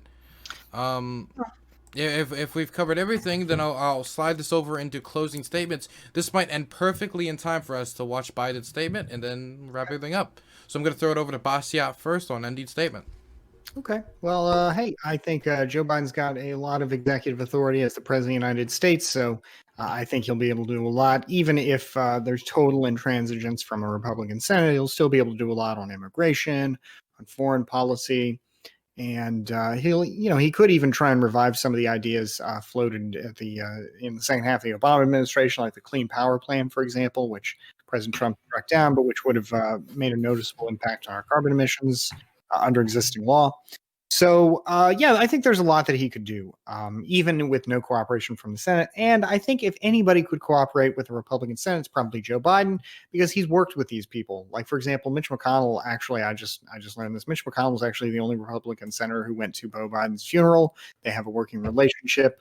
They've actually avoided, for the most part, sniping at each other during this election, which I didn't realize, but seems to be the case. So maybe they'll come in and there'll be, two old men will strike a deal or two. Who can say? After all, Mitch McConnell does have the most important thing he wanted already, which is control of the judiciary, right? So, we'll see. Of course, that's a lot to hope for, admittedly, but either way, I think Joe Biden is the type of figure who, despite admittedly, there's a lot of radical, edgy lefties out there. I don't think Joe Biden comes across as one of those by any, reasonable standard. So I think he certainly can be a unifier if he wants to be, and I think he certainly wants to be. It's just a question of whether he'll have the, cooperation from Congress to get through a full suite of programs, or whether he'll, have to have to do what he can by executive action alone. So. Okay, next I'm going to throw it over to Dennis. Okay, so first I do want to lead with the Dennis was like a meme, and I'm not sure how much of it people are taking seriously. So I do want to say my name is actually Denims, but Dennis is a meme. Okay, Dennis. But for my, what's up? Just Okay, Dennis. continue, Dennis. Oh, okay. I thought you said KYS. I was like, what the fuck? What the fuck? Oh my god! You have the B word ban, and you're telling your guests Jeez. to KYS to keep Man. themselves safe. Jesus. Man, I'm getting savage. I know. But anyways, yeah, I think that, hopefully things change under Biden, and I think that they should. I think that we should appeal to, Trump supporters, and we should show them that, like, the Democratic Party is not elitist. They're not bad. They want policies that help people, and I think if we could do that and have, like, actual outreach where we go to these places and we show them that, like, hey, even though 80% of our jobs are service industry jobs, we're moving away from manufacturing, we can provide you some job guarantees. We can make sure that you don't lose your job. We can make sure that maybe we provide you a program in which you are guaranteed a job into this new field, right? I think these are all really, really good things. And I think a lot of people knowing that there is someone watching out for them, watching out for their jobs, is a very, very good way to, help people out and show them that you're in favor of them. And I think a lot of, MAGA supporters are about this, and that's why they vote Trump. Yeah, that's about it. Okay, next I'm going to throw it over to Redneck. Trump is going to win. This has all been a great charade and hoax and conspiracy. And after the legal battles have been fought and the recounts have been recounted, we will find that Joe Biden is the most corrupt person ever, other than Obama. After that, we're going to also then go back and find Hillary Clinton's emails. We're going to put her ass in jail. And so her, Obama, and Biden are all going to be in jail. And Trump is going to then finish what he started. We're going to make America even better. We're going to keep that 33% growth rate. We're going to keep all those jobs for all those Americans that have been disadvantaged and disserviced by the Democratic Party. And I mean, for those that, for all of those black voters who voted for Biden, you're still black. Thank you. I'm glad you were able to keep your color. I mean, he made it clear. So let's all work on that, guys. Let's all make sure that great uniter keeps uniting, and that all lives really do matter in the new America that Trump's going to create with his 2024 all the way up. He's going to go all the way to 2024. He's not stopping. I understand that Biden is currently speaking. We'll finish outros and I'll start from the beginning, and I'll show stream. So we'll just do that right after these last three people get to do their outros. Pixie? Hi, I'm eating pizza right now. Yeah, I don't think people are a lost cause. I hope that the Biden presidency focuses on rebuilding infrastructure and reaching out to these communities. I think that writing people off as like a lost cause or just like extremists, even though I do think like generally America has become more and more polarized. I think that that's a very like short-sighted way to look at things. So yeah, I hope that a Biden presidency means working on infrastructure, reaching out to these lower class or middle class people and helping improve their quality of life. Thanks. Great. Next I'm going to throw it over to Red, Green, Blue. I'm looking forward to kind of seeing hopefully some steps made towards progress in terms of unity. Bastiat's comment, I see that someone has read the Politico article. It is a very good one, and I do hope that indeed that there is some form of compromise at the end of the day. If you are a conservative, I am very thankful then that the Senate is right now leaning towards the conservatives, and that can be that wonderful check so that you do not have to despair too terribly much over the next 4 years, even if Biden does win. But, let's hope for a better America as a whole, one that can actually move beyond the race politics to a certain extent, and hope that maybe at some point we can try to address these issues that are obviously underlying our society and that we need to address. But it's not a short process. It's going to take several years. So crossing fingers, saying prayers, And is this our final statement? Is like there's no goodbyes? Well, yeah, you're supposed to do outros and final statement. This is the third topic. And goodbye, I'm Red Gray Blue Eye Stream Politics, and I am the filthy centrist. He is my favorite LOL streamer. Gonna throw it over to Killer Sieg. All right, I agree with a lot of what Bashet said, actually, where maybe it could be possible that Biden, since he's an old dog Democrat that's been in the system for a while, he could start working with other people. The whole point of our system is to work with the other sides and produce a policy that all the sides can hopefully agree on. So he might actually be able to get stuff through, but it'll be very well guarded from Republicans. And if he tries to do anything that the Republicans consider, I guess, extreme, then it won't go through. And then when it just comes to his presidency, I think that he's going to be focusing more on outreach, and if he can be a stable, calm voice to start reducing the political divisions Trump personally put in, or polarization, because for Trump, the more polar he got things, the better off it was for him. And I think Biden's goal is to start reducing that, because Biden probably has a different stance on that the polarization is actually more harming him or his constituency rather than giving him more of a chance to be elected. Nerd, I want more polarization. Means more views. But thank you all for coming around here. I appreciate the support for my show. I know you all have a Friday and taking time out of your day to come on here. It takes time, it takes effort, and I appreciate you all. Again, next week I'm trying to organize